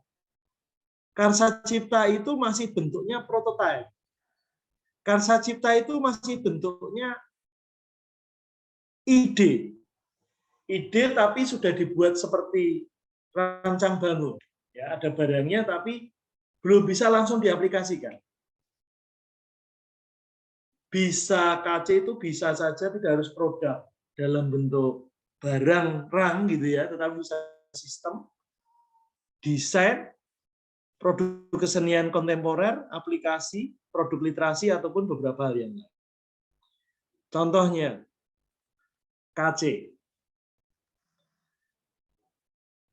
Kalau kita di bidang peternakan, saat ini bahan deteksi proses untuk mendeteksi birahi itu kan seekor ternak minta kawin itu kan 3A, B, C, D, E. Abang abuh banget, teriak-teriak gitu ya. Nggak mau makan, kemudian ada lendir yang keluar. Nah, kalau kita membuat KC, bisa saja kita membuat alat rancang bangun alat deteksi birahi pada sapi. Yang nanti kalau ditempel di vulva bisa bunyi. Gitu ya. Bisa bunyi apa? kawin gitu ya. Nah, itu maksudnya karya cipta karena belum diaplikasikan. Kalau KI itu sudah harus bisa diaplikasikan, siap diproduksi gitu ya, untuk nantinya jadi produk yang jadi dan siap dipasarkan. Bedanya seperti itu KC dengan KI. Nah, kalau video gagasan kreatif apa, Mas? Kalau video gagasan kreatif seperti yang disampaikan Guru tadi, ini memfasilitasi mahasiswa yang senang dengan media sosial. Nah, contoh, kalau kita bicara tentang anak-anak ada kerusuhan, tawuran pada anak-anak SMP SMA. Mungkin saja nanti gagasan kreatifnya bisa saja dimunculkan nanti di setiap sabuk dari anak-anak gitu ya, yang nanti mau ikut tawuran itu ada sebuah penanda bahwa dia nanti pernah melakukan dalam tanda petik arahnya ke sesuatu yang jelek, contohnya kriminalitas. Atau ada sensor-sensor tertentu. Atau mungkin kalian pengen, kita tuh harus jauh dari narkoba loh. Kalau mau jauh dari narkoba, ya berarti kalian buat kayak kampanye. Anti narkoba tampilkan di media sosial. Itu masuk di video gagasan kreatif. Ataupun nanti ada metode-metode untuk gimana caranya biar kamu buat promosi adik-adik jauh dari narkoba. Atau contohnya yang paling simpel lagi, bencana. Membuat video gagasan kreatif tanggap bencana, mitigasi bencana tsunami. Dibuat videonya, dibuat ceritanya dalam video, gimana cara menghadapi atau cara apabila kita mengalami bencana tsunami. Seperti itu. Bahasa daerah. Oh, ada metode pembuatan video gagasan kreatif untuk pengenalan bahasa ngapak daerah Banyumasan, Jawa Tengah. Yang bahasanya orang ngapak, orang kepenak. Tidak pakai bahasa Banyumas, tidak enak. Nah, itu menjadi sebuah video gagasan kreatif untuk promosi bahasa daerah yang akhirnya lolos ke PIMNAS. Nah, yang terakhir yaitu gagasan futuristik tertulis, yang berikutnya ya.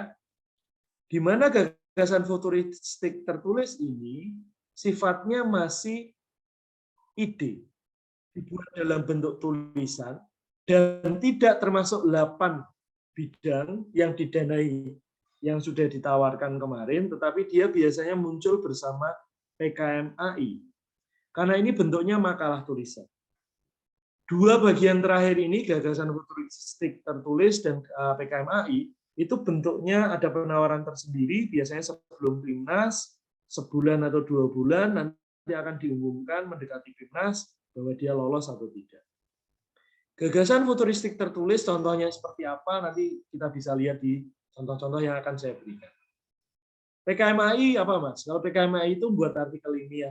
Dari hasil penelitian dibuat artikel ilmiahnya. Nah, 2 yang tadi terakhir itu didanai 2,5 juta untuk bagian lolos, tapi muaranya berbeda. Untuk PKMAI hanya jadi jurnal, yang PKMGF gagasan futuristik tertulis itu bisa lolos ke PIMNAS. Nah, sekarang kalau kita ditanya tips and triknya secara umum apa, Mas? Maka modal dasar penyusunan PKM itu yang pertama, teman-teman. Kamu harus baca dan pahami buku panduan yang disediakan. Kenapa? Kalau kita sudah bicara batasnya 10 halaman, ya harus ikuti 10 halaman. Karena teman-teman, dalam setahun itu proposal PKM masuk itu bisa sampai ratusan, ribu, ya. Kalau hanya ratusan toh enak, tapi lanjutannya itu ribu, gitu ya. Maka yang dilakukan di Jakarta,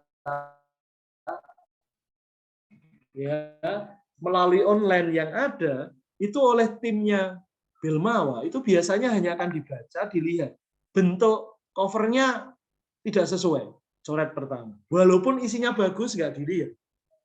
Jumlahnya lebih dari 10 halaman, hanya lebih 1 halaman, bahkan 1/4 halaman, coret. Formatnya tidak sama, coret. Tidak ada kelengkapan lampiran, coret. Baru setelah itu akan dikirim ke reviewer. Di reviewer lebih detail lagi nanti. Ya. Reviewer akan baca, pertama pasti formatnya dulu juga. Karena satu reviewer itu rata-rata dapat sekitar 300 sampai 400 proposal.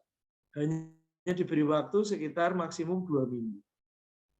Ya gampang lah dicoreti. Yang penting kira-kira nggak nyambung, coret. Gitu ya. Nah, yang kedua, reviewer akan memakai level kedua ini. Pahami perbedaan substansi antara PKM AI dan PKM yang lain, serta bentuk karya penulisan yang lain. Tadi saya jelaskan kunci-kuncinya ya. Sekali kalian salah memasukkan PKM-nya, reviewer membaca, enak sekali dia. PKM PM, dibaca sama beliau. Kok mitranya profit? Hilang pertama, dicoret pertama. Gitu ya. Pahami aturan administratif tentang yang diizinkan dan yang tak diizinkan, jumlah halaman, lampiran, sumber penulisan, dan lain-lain. Termasuk, teman-teman, hati-hati ya, kalau di buku panduan itu luaran programnya, tertulis luaran wajibnya, contoh RE. RE itu luaran wajibnya 1, ya, laporan kemajuan, 2, laporan akhir, dan yang ketiga adalah publikasi ilmiah. Artikel ilmiah. Ya sudah, yang ditulis di luaran itu 3 ini saja. Jangan ditambah-tambahi. Kalau mau menambahi luaran, kamu tambahi di luaran tambahan. Tapi luaran wajibnya hanya 3. Nah, luaran wajib 3 ini diperhatikan betul. Ya, nanti kalau kamu lolos, mau ikut PIMNAS nanti. Siapa tahu kalau mau ada yang lolos nanti, kemudian nanti kita bisa ketemu lagi seperti ini untuk bahas persiapan PIMNAS, nanti saya akan lebih detailkan gitu ya. Artikel ilmiah ini bukan artikel ilmiah publikasi yang di jurnal yang diminta. Tapi yang diminta adalah yang sesuai format panduan. Tapi kalau itu nanti lolos PIMNAS ya. Artinya kalau untuk proposal, kalau kalian sudah nambahkan, luaran wajibnya 3, gitu ya. Laporan kemajuan, laporan akhir, dan artikel ilmiah. Cukup. Boleh nggak nambah publikasi ilmiah? Boleh, tapi di luaran tambahan. Jadi jangan ditulis di luaran wajib. Luaran tambahannya apa? Publikasi ilmiah di, contoh, jurnal terindeks Sinta atau terindeks Scopus. Boleh. Beda, Mas, publikasi ilmiah dengan artikel ilmiah. Sekali lagi saya sampaikan, beda. Artikel ilmiah itu memang wajib disiapkan sesuai format di buku panduan. Tapi itu nanti kalau sudah didanai. Nah, kalau yang publikasi ilmiah, itu jurnal yang dipublikasikan itu. Gitu, ya. Oke, yang berikutnya pahami kelengkapan yang harus disertakan. Ini maksudnya lampiran-lampirannya harus dipenuhi dan nggak usah ditambah-tambah deh, gitu ya. Sesuaikan dengan format saja, gitu ya. Itu. Terakhir patuhi format dan sistematika penulisan. Kiat agar proposal PKM lolos seleksi. Yang pertama, proposal harus lengkap dan sesuai dengan format. Yang kedua, gunakan bahasa yang mudah dipahami. Maksudnya apa tuh, Mas? Teman-teman, yang jadi reviewer kalian itu belum tentu satu bidang. Sehingga pakailah bahasa-bahasa yang umum. Contohnya, mungkin reviewer kita tidak paham dengan yang namanya, contoh ini. Kita menjelaskan tentang perkawinan aja. Kalau kita langsung nulis birahi, mungkin dia malah bingung. Yang baca orang kesehatan persepsinya beda. Maka kita tuliskan saja. Ketika seekor ternak mau minta untuk dikawinkan, gitu ya, dalam kurung birahi, nah, gitu boleh. Sehingga pakailah bahasa-bahasa yang mudah dipahami, bukan bahasa yang terlalu teknis. Yang berikutnya ada benang merah, ini sudah saya jelaskan, antara judul, latar belakang, perumusan masalah, tinjauan pustaka, dan metode pelaksanaan, plus target luaran.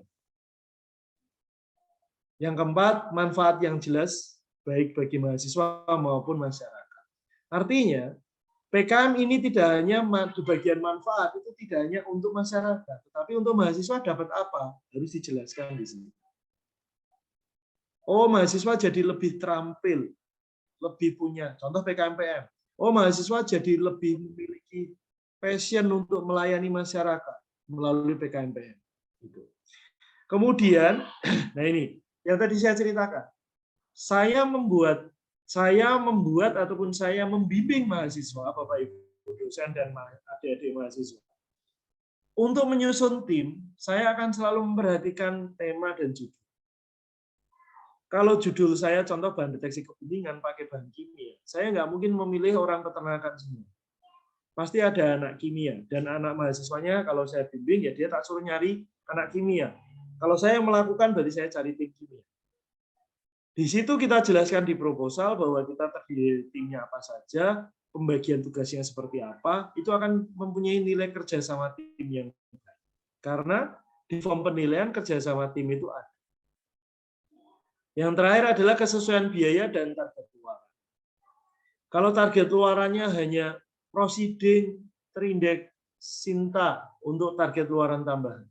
Kemudian teman-teman anggarkan 2 juta. Wah, ya nggak masuk no.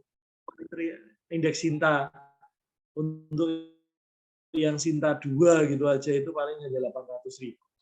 Artinya sesuaikan lah, gitu ya. Tips sekarang untuk mencari topik proposal. 1. Pilih masalah aktual, hangat, relevan, dan mendesak untuk dipecahkan. Ya. Kasus-kasus terbaru yang mungkin perlu kita perhatikan. Oh, kalau peternakan PMK sekarang. Wah, sekarang angkatan PMK bagus sekali nih Mas. Tema tentang PMK mau bicara ekonominya dengan riset sosial humanioranya, artinya dampak PMK terhadap produktivitas peternak, produktivitas ternak ataupun pendapatan peternak itu in sekarang karena PMK baru saja aktual, ya. Kemudian yang kedua kaitkan dengan bidang PKM yang ada untuk mencari solusi. Jadi jangan sampai salah bidang dan sedapat mungkin bermanfaat langsung bagi masyarakat. Nah, itu penting. Oke teman-teman, itu presentasi sedikit saya. Sekarang saya mau coba sharing satu bagian. Ini sudah bisa on mic semua belum ya Mbak Ruth atau Pak Sukoco? Nanti kalau saya nampilkan yang ini tapi nggak ada jawabannya, nanti sedih saya. Sudah bisa. Silakan dicoba Pak. Ya, silakan. Teman-teman bisa on mic? Halo? Iya bisa Pak, bisa. Sudah. Baik. Ya, teman-teman, saya akan menampilkan contoh beberapa judul, gitu ya. Coba ditebak, itu masuk PKM apa ya, gitu ya. Soalnya kalau kalian memahami ini mungkin sudah mulai sedikit miss, khawatir saya nanti teman-teman salah apa bidangnya. Oke, ini yang pertama. Sudah kelihatan, nggih? Sudah kelihatan? PPT-nya? Sudah. Ayo teman-teman, mahasiswa. Kalau ada judul seperti ini, mekanisme resistensi dan checkpoint inhibition pada human papilloma virus terkait kanker serviks. PKM apa ini?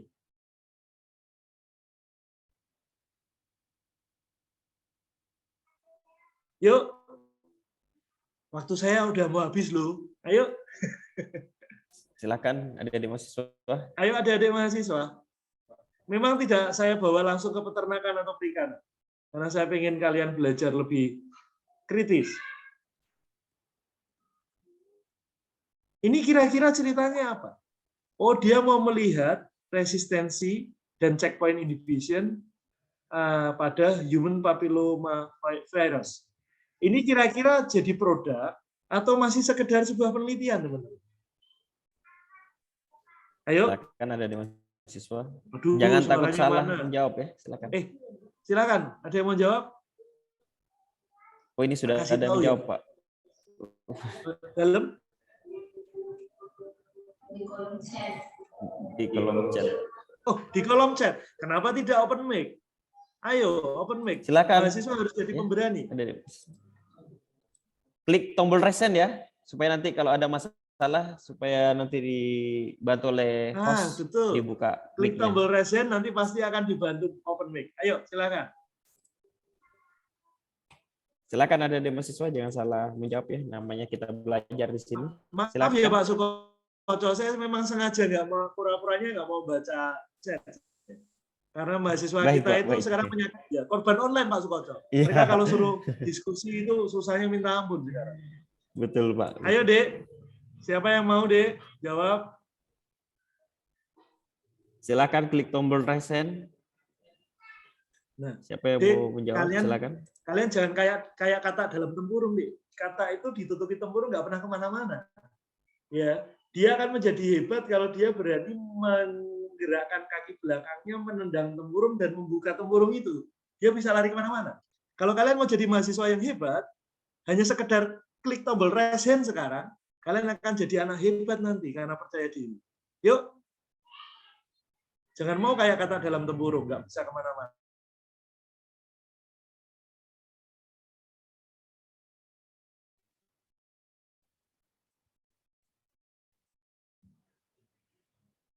Nggak ada? Mungkin ditunjuk saja mungkin, Pak. Malu-malu ini mungkin. Baik, Pak. Saya dosennya nggak suka menunjuk mahasiswa. Oke, ya udah. Oke, langsung ya. Ini contoh PKM. Iya. Iya, ini contoh PKM RE, gitu ya, research eksakta. Gitu ya. Nah, ini contoh simpel juga. Ini PKM apa ini? Cempoka, cerdas menyusun pohon angka, peningkatan pemahaman bilangan melalui permainan. Ini PKM RS ya, riset sosial humaniora, gitu ya. Nah, kalau ini masih ide teman-teman, ya, masih sebatas ide. Masih sebatas ide yang mau dibuatkan prototipe. Gitu ya. Dia belum siap untuk dijadikan produk langsung. Maka dia masuknya di PKM KC. Gitu ya. Karena mencegah transmisi silang penyakit infeksius itu memang sampai sekarang ini menjadi masalah besar. Tapi dia berusaha memberi ide. Gitu ya. Apalagi dengan infeksiusnya corona. Ini ramai tahun 2021 kemarin. Ini juara satu ini, deh. Ya. Nah, yang ini.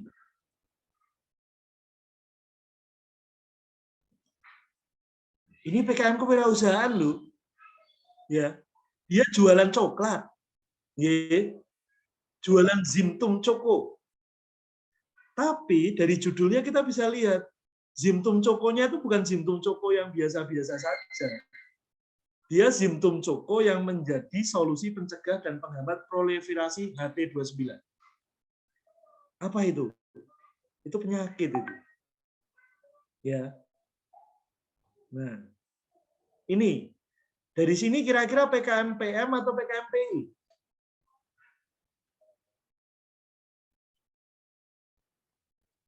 Ini PKM PM. Kenapa? Karena judulnya ibu-ibu PKK. Mudah-mudahan tadi yang menggumam saja tidak berani ngomong, mudah-mudahan banyak yang benar ya. Iya. Ibu-ibu PKK, berarti dia masuknya PKM PM. Karang Taruna, ibu-ibu PKK, kelompok wanita tani, Kube, gitu ya. Nah, kalau ini UMKM peternak, ada judulnya UMKM peternak. KTT saja masuknya PKM PI, gitu ya. Dan ditambah lagi judulnya peningkatan omset perekonomian, ya pasti mitranya profit. Ya. Nah, ini contoh apa? PGK, video gagasan konstruktif. Jadi dengan rame-ramenya Gunung Sinabung waktu itu erupsi, gitu ya. Maka dia membuat video bagaimana agar masyarakat itu siap siaga dengan bencana apabila Gunung Sinabung erupsi. Khususnya, nah ini yang menariknya, deh, bagi masyarakat tuli. Ya, nah yang biasa-biasa saja gampang. Tapi ini masyarakat tuli, gitu ya.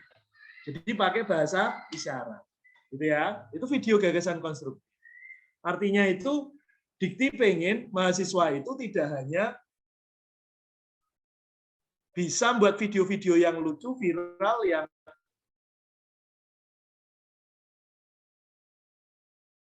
video-video yang bahaya gitu ya, nabrakkan diri ke truk, tapi bisa bermanfaat untuk masyarakat. Nah ini lucu lagi nih, KI nih, ya. KI itu apa ya? Karya inovatif, harus aplikatif, harus sudah bisa digunakan. Dia membuat inovasi gendongan bayi dengan oksitasi massage, agar apa? Agar asinya lancar. Jadi gendongan bayinya itu ada masasnya, bisa memijat ya, payudara, agar payudaranya menghasilkan ASI dengan jumlah yang baik. Nah, ini PKMAI gitu ya. Tingkah laku reproduksi, kadar hematologi darah, dan kadar hormon testosteron rusa timur pada level hierarki yang berbeda. Oke, mungkin itu teman-teman yang bisa saya sharingkan. Kita akan buka sesi diskusi, kami kembalikan kepada moderator. Semoga. Baik, terima kasih Bapak Insinyur Daud Samsudewa, SPT MSI PhD IPM yang sudah memaparkan materinya dengan sangat baik dan luar biasa. Baik untuk Bapak Ibu dosen serta adik mahasiswa yang sempat hadir, tibalah saatnya kita pada sesi yang kedua adalah sesi tanya jawab. Untuk kesempatan pertama saya akan buka 3 penanya. Silahkan klik tombol raise hand. Kemudian saya nanti akan pilih ya 3 penanya terlebih dahulu. Silahkan adik-adik mahasiswa ataupun Bapak Ibu dosen yang hadir. Silahkan. 3 penanya dulu ya. Silahkan. Silakan klik tombol raise hand-nya ya, apabila ada yang mau ditanyakan. Ini kesempatan yang luar biasa ya. Jadi kalian harus memaksimalkan kesempatan ini ya. Kapan lagi kalian mau belajar untuk penulisan PKM ya, agar lolos. Silakan, ada mahasiswa.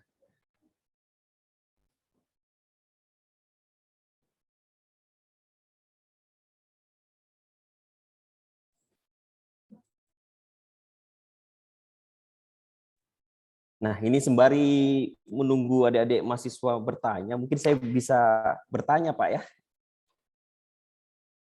Pak Daud? Bisa sekali, Pak. Silakan, Ya. Pak. Jadi saya ingin bertanya, jadi permasalahan untuk mahasiswa saat ini adalah minat untuk menulis itu yang kurang. Ya kan? Apalagi kan kalau kita berhubungan dengan PKM itu kan kita harus membuat suatu proposal, kan menulis, Pak ya. Nah, saya ingin tanyakan bagaimana kiat-kiat Pak supaya mahasiswa ini meningkat minat menulisnya Pak.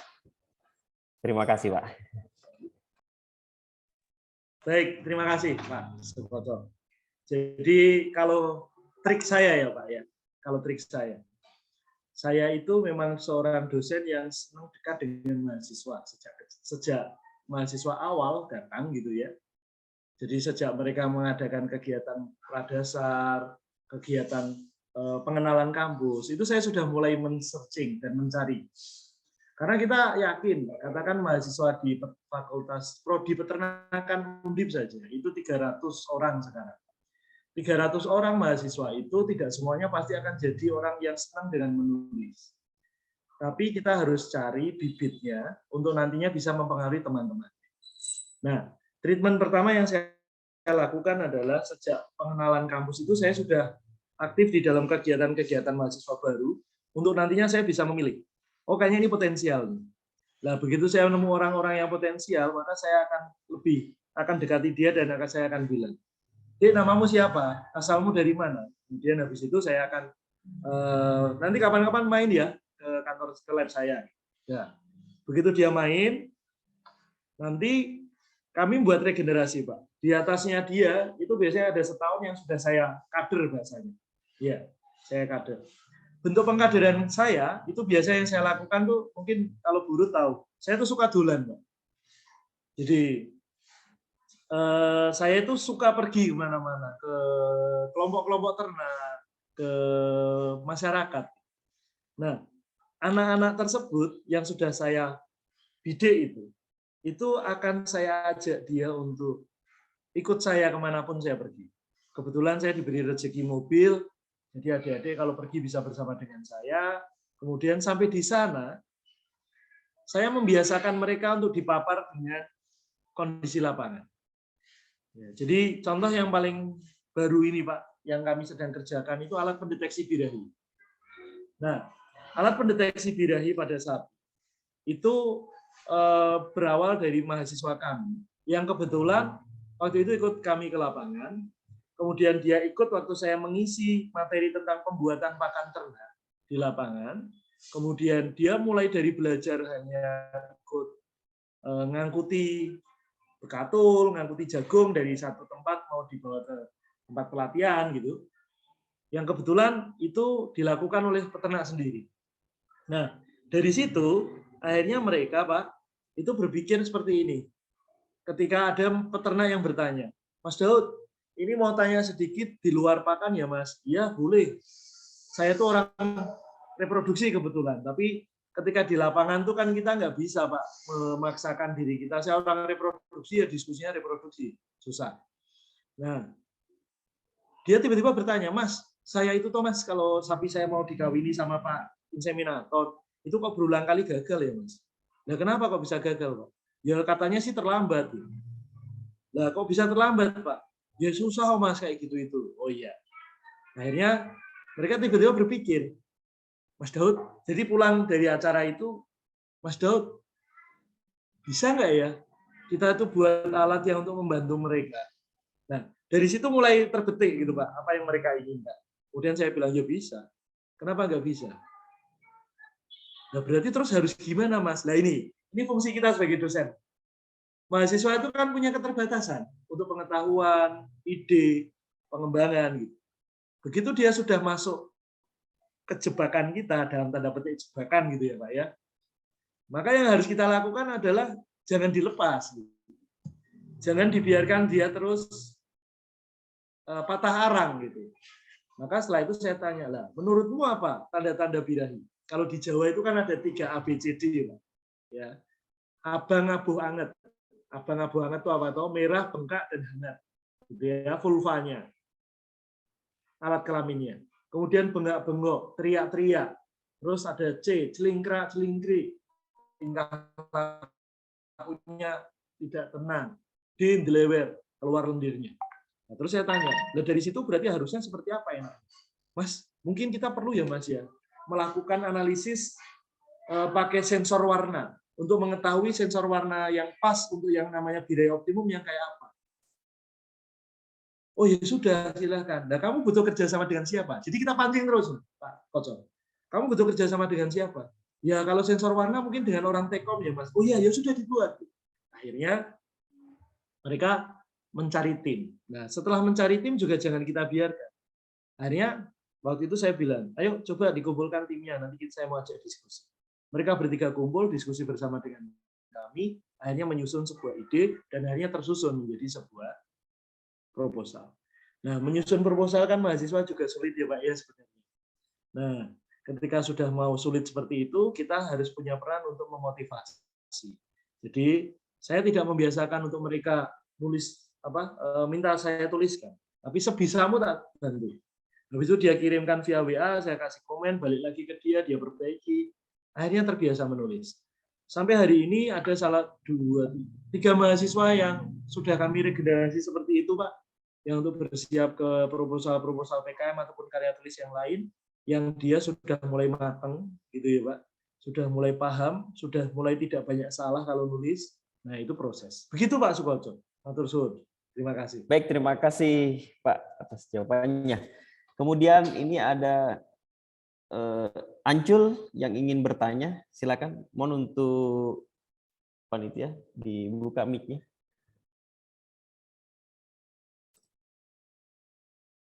Ancul, mana Ancul? Atas nama Ancul.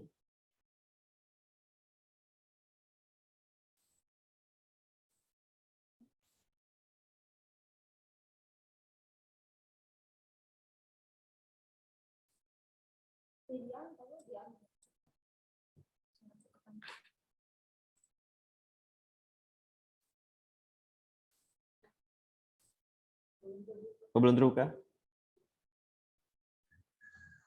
Oke ya. Ya, Assalamualaikum silakan Ancul. warahmatullahi Waalaikumsalam warahmatullahi wabarakatuh. wabarakatuh. Perkenalkan Mas Ancul dari Kampus Universitas Sulawesi Barat, Fakultas Peternakan dan Perikanan, jurusan Budidaya Perairan, angkatan 2020. Pertanyaan saya Pak yaitu bagaimana waktu ikut di PKM Pak, tapi masalahnya kita tidak tahu isu-isu ya bagaimana yang menarik begitu ya untuk bisa lolos ke ini di PKM Pak.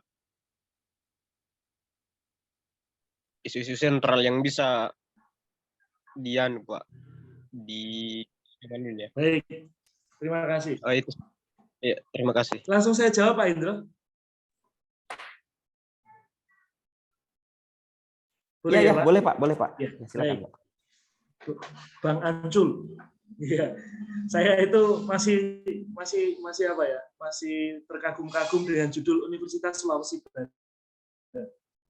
Senang sekali saya. Suatu saat saya berharap saya bisa sampai maju nih. Oke, lanjut Ancul. Kalau ditanya ide-ide yang sekarang lagi ini tuh apa gitu? Ya. Sekarang saya tanya, kita bisa dapat informasi berarti lewat apa kira-kira Ancul?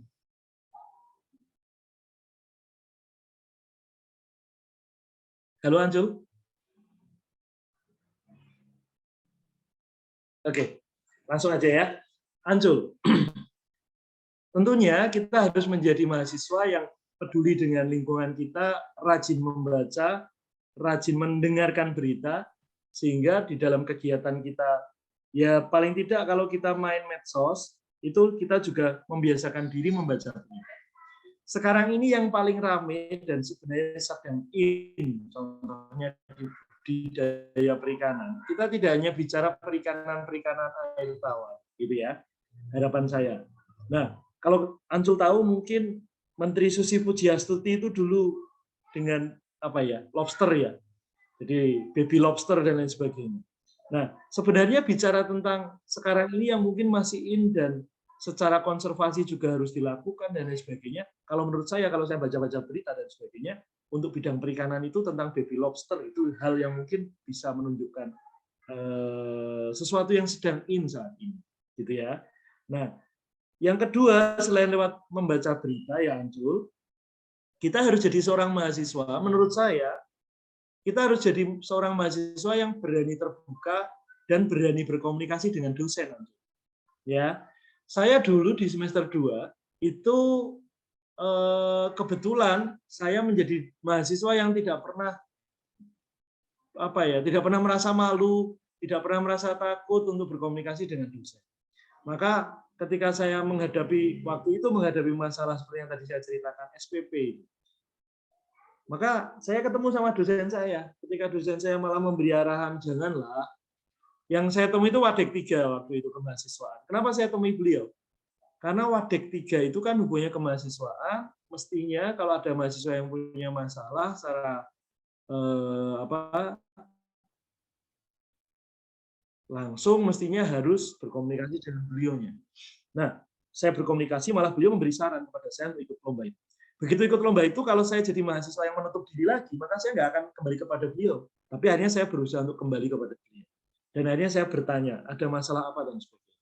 Nah, sedemikian juga di tahun kedua ketika saya melihat, ya, jadi kondisi di lapang, saya melihat ada kambing ketika kawin, gitu ya, dia harusnya menaiki betina dan harus bisa bertahan dalam posisi menaiki betina untuk mengawini betina, tiba-tiba jatuh.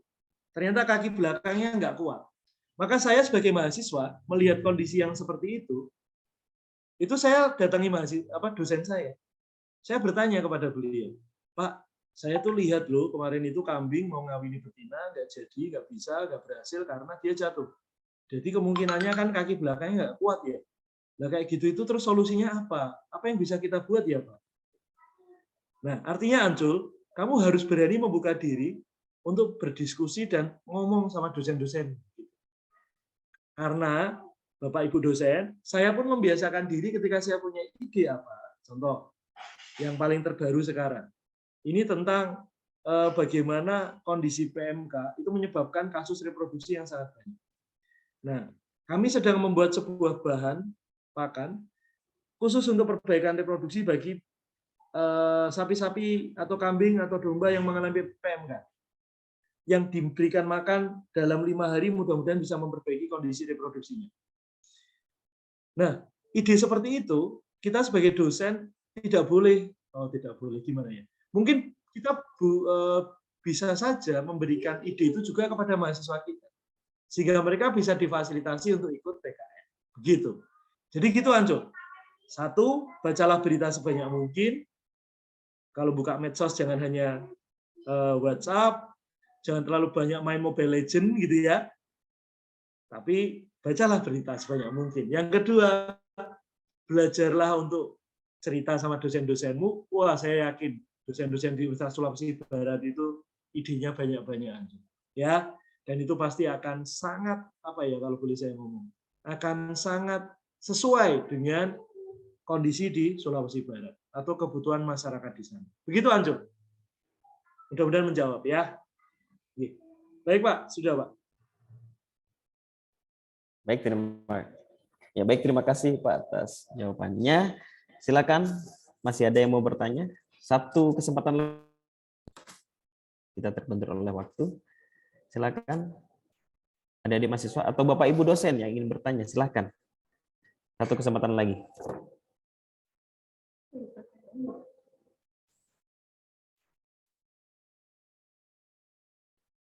Silakan, masih ada?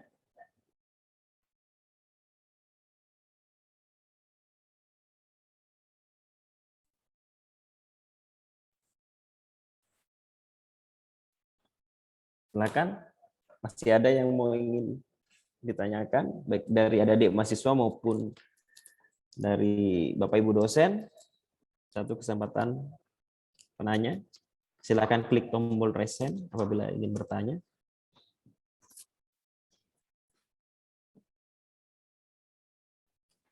Oh ya, silakan. Ya, silakan Badria. Silakan Badria.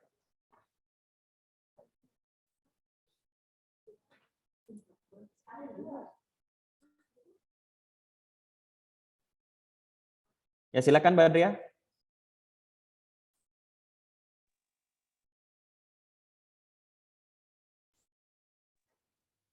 Ya, silakan. Assalamualaikum warahmatullahi wabarakatuh.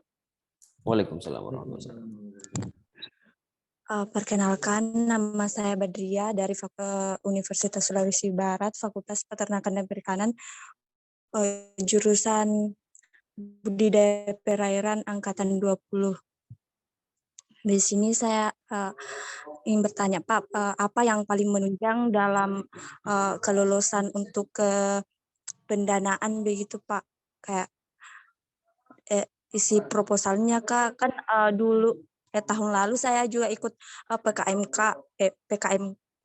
saya mengambil PKMK, saya mengikut ke tim di Fakultas Ekonomi, kita tuh mengambil PKMK. Nah, lalu kita ikut di kayak pelatihannya juga, Pak, di kampus sendiri di gedung teater. Pertama itu kita mengajukan kayak bertanya tentang pemilihan judul, pas di judulnya tuh kayak maksudnya kayak tidak meyakinkan untuk lolos. Apakah dari judul juga harus Pak untuk kayak lolos begitu, Pak? Baik, terima kasih Badria. Pak Sukoco, mohon izin saya men-sharekan PPT sedikit dulu ya, Pak. Ya, baik Pak, silakan. Baik, sudah terlihat ya? Sudah, Pak. Ya. Jadi Mbak Badria, terima kasih sekali atas pertanyaannya. Jadi yang pertama Mbak Badria, untuk lolos dan tidaknya sebuah proposal PKM, kata kuncinya ikuti format Mbak Badria. Yang pertama itu, ya, karena gerbang pertamanya, jadi kalau boleh saya bagi itu gerbangnya jadi 3, gitu ya. Gerbang pertama adalah format. Jadi jangan membuat format sendiri, tetapi ikutilah format sesuai persis gitu ya. Spasi 1,15 itu harus diikuti gitu ya. Kamu buat 1,2 saja itu ketahuan. Ya. Apalagi sekarang sistemnya online. Kalau dulu mungkin masih hard file itu nggak akan ketahuan, tapi sekarang online itu sangat ketahuan sekali. Nah, kemudian gerbang yang kedua, Mbak, setelah itu adalah bagaimana jadi format itu termasuk kelengkapan ya tadi gerbang pertama. Gerbang kedua yaitu bagaimana judul itu menjadi sesuatu yang menarik gitu ya. Untuk membuat reviewer membaca berikutnya. Ya. Gerbang kedua itu tipis tetapi penting. Karena judul yang menarik pasti reviewer akan membaca ke dalamnya lebih detail. Nah, baru gerbang ketiga adalah isinya. Isinya itu tadi gitu ya. Yang harus kamu perhatikan, ini yang di poin yang ketiga ya Mbak ya. Ada benang merah antara judul, latar belakang, perumusan masalah, tinjauan pustaka, metode pelaksanaan program dan target muara. Gitu ya Mbak ya. Nah, itu menjadi penting gitu ya. Itu mungkin gambaran awal Mbak Badria, karena ini masih ada satu penanya lagi, kasihan kalau udah tunjuk tangan nggak jadi. Saya tawarkan kepada teman-teman di Universitas Sulawesi Barat, di tahun 2018 ada salah satu universitas di Tasikmalaya yang minta pendampingan saya karena dia belum pernah lolos PIMNAS Bapak Ibu. PKM. Namanya Universitas Perjuangan Tasikmalaya. Itu minta pendampingan dari kami untuk kegiatan penjelasan seperti ini diikuti juga dengan review proposal. Nah, review proposalnya pun secara online dikirimkan via email. Oleh karena itu saya membuka diri, monggo kalau nanti adik-adik, teman-teman berkenan mau mulai konsultasi judul aja boleh. Ya, nomor WA saya yang ada di bawah itu 08157565 gitu ya. Mulai dari konsultasi judul aja saya akan berikan masukan semampu saya. Yang kedua, kalau memang Bapak Ibu berkenan dari pengelola kemahasiswaan dari Fakultas Peternakan dan Perikanan, nanti bisa kita komunikasikan untuk kami bantu reviewnya proposal. Gitu. Sehingga dari proposal itu akan menjadi ya tentunya secara substansi yang paham itu pastinya Bapak Ibu dosen gitu ya. Nah, kami hanya membantu hanya sedikit saja paling mempertajam agar itu menjadi sebuah proposal yang marketable. Begitu. Gitu nggih Mbak Badria? Semoga menjawab. Matur suwun Bapak. Baik, terima kasih Pak Daud atas jawabannya. Nah, ini ada satu lagi nih Pak. Bagaimana? Masih bisa Pak ya? Satu lagi Pak ya? Oh bisa Pak. Ya makanya tadi saya jawab pendek aja ke Badria karena saya lihat Rizka tunjuk tangan. Baik, ya, silakan. Silakan ke. Oke, terima kasih Pak. Baik, silakan Pak, Ibu salam Rizka. kenal Pak. Saya ya terima kasih Pak. Pak Daud, salam kenal Pak. Saya Rizka Mayangsari, salah satu dosen CPNS juga Maaf di ya Ibu Sulawesi ya. Barat Pak. Saya pikir mahasiswa. Maaf. Ya enggak apa-apa Pak. Saya dosen Fikes Pak, Fakultas Ilmu Kesehatan jurusan Gizi.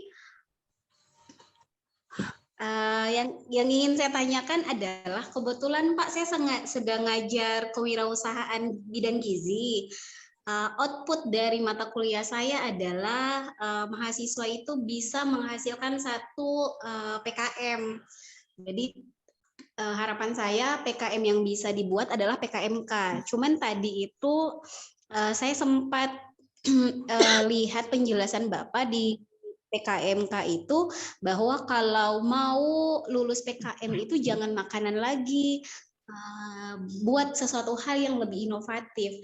Sementara kan Pak kalau kita di gizi produk yang bisa kita janjikan itu sebenarnya hanya buat produk yang dalam bentuknya itu pasti makanan. Jadi baiknya kalau saran dari Pak Daud itu sebaiknya kalau di bidang gizi kalau yang bisa lebih inovatif lagi dari produk makanan itu seperti apa ya Pak? Saya juga sebenarnya sedang mencari-cari tahu literatur melalui internet, melalui pengamatan saya di Majene. Sekarang ini kebetulan saya juga baru di Majene Pak, jadi sedang melihat-lihat di Majene bagaimana kondisinya, bagaimana pangan fungsionalnya yang kira-kira bisa kita manfaatkan untuk produk kewirausahaan Pak. Jadi kira-kira tips terakhir yang bisa lebih dikaitkan lagi untuk lebih inovatif khusus produk makanan itu seperti apa Pak? Terima kasih Pak. Baik Ibu, terima kasih sekali atas pertanyaannya. Mohon izin saya share sedikit. Jadi gini Bapak-bapak, Ibu-ibu sekalian, untuk kegiatan PKMK gitu ya, khususnya memang saat ini PKMK itu kalau dunianya itu sepertinya dunia makanan, itu sudah sedikit sudah banyak lumayan di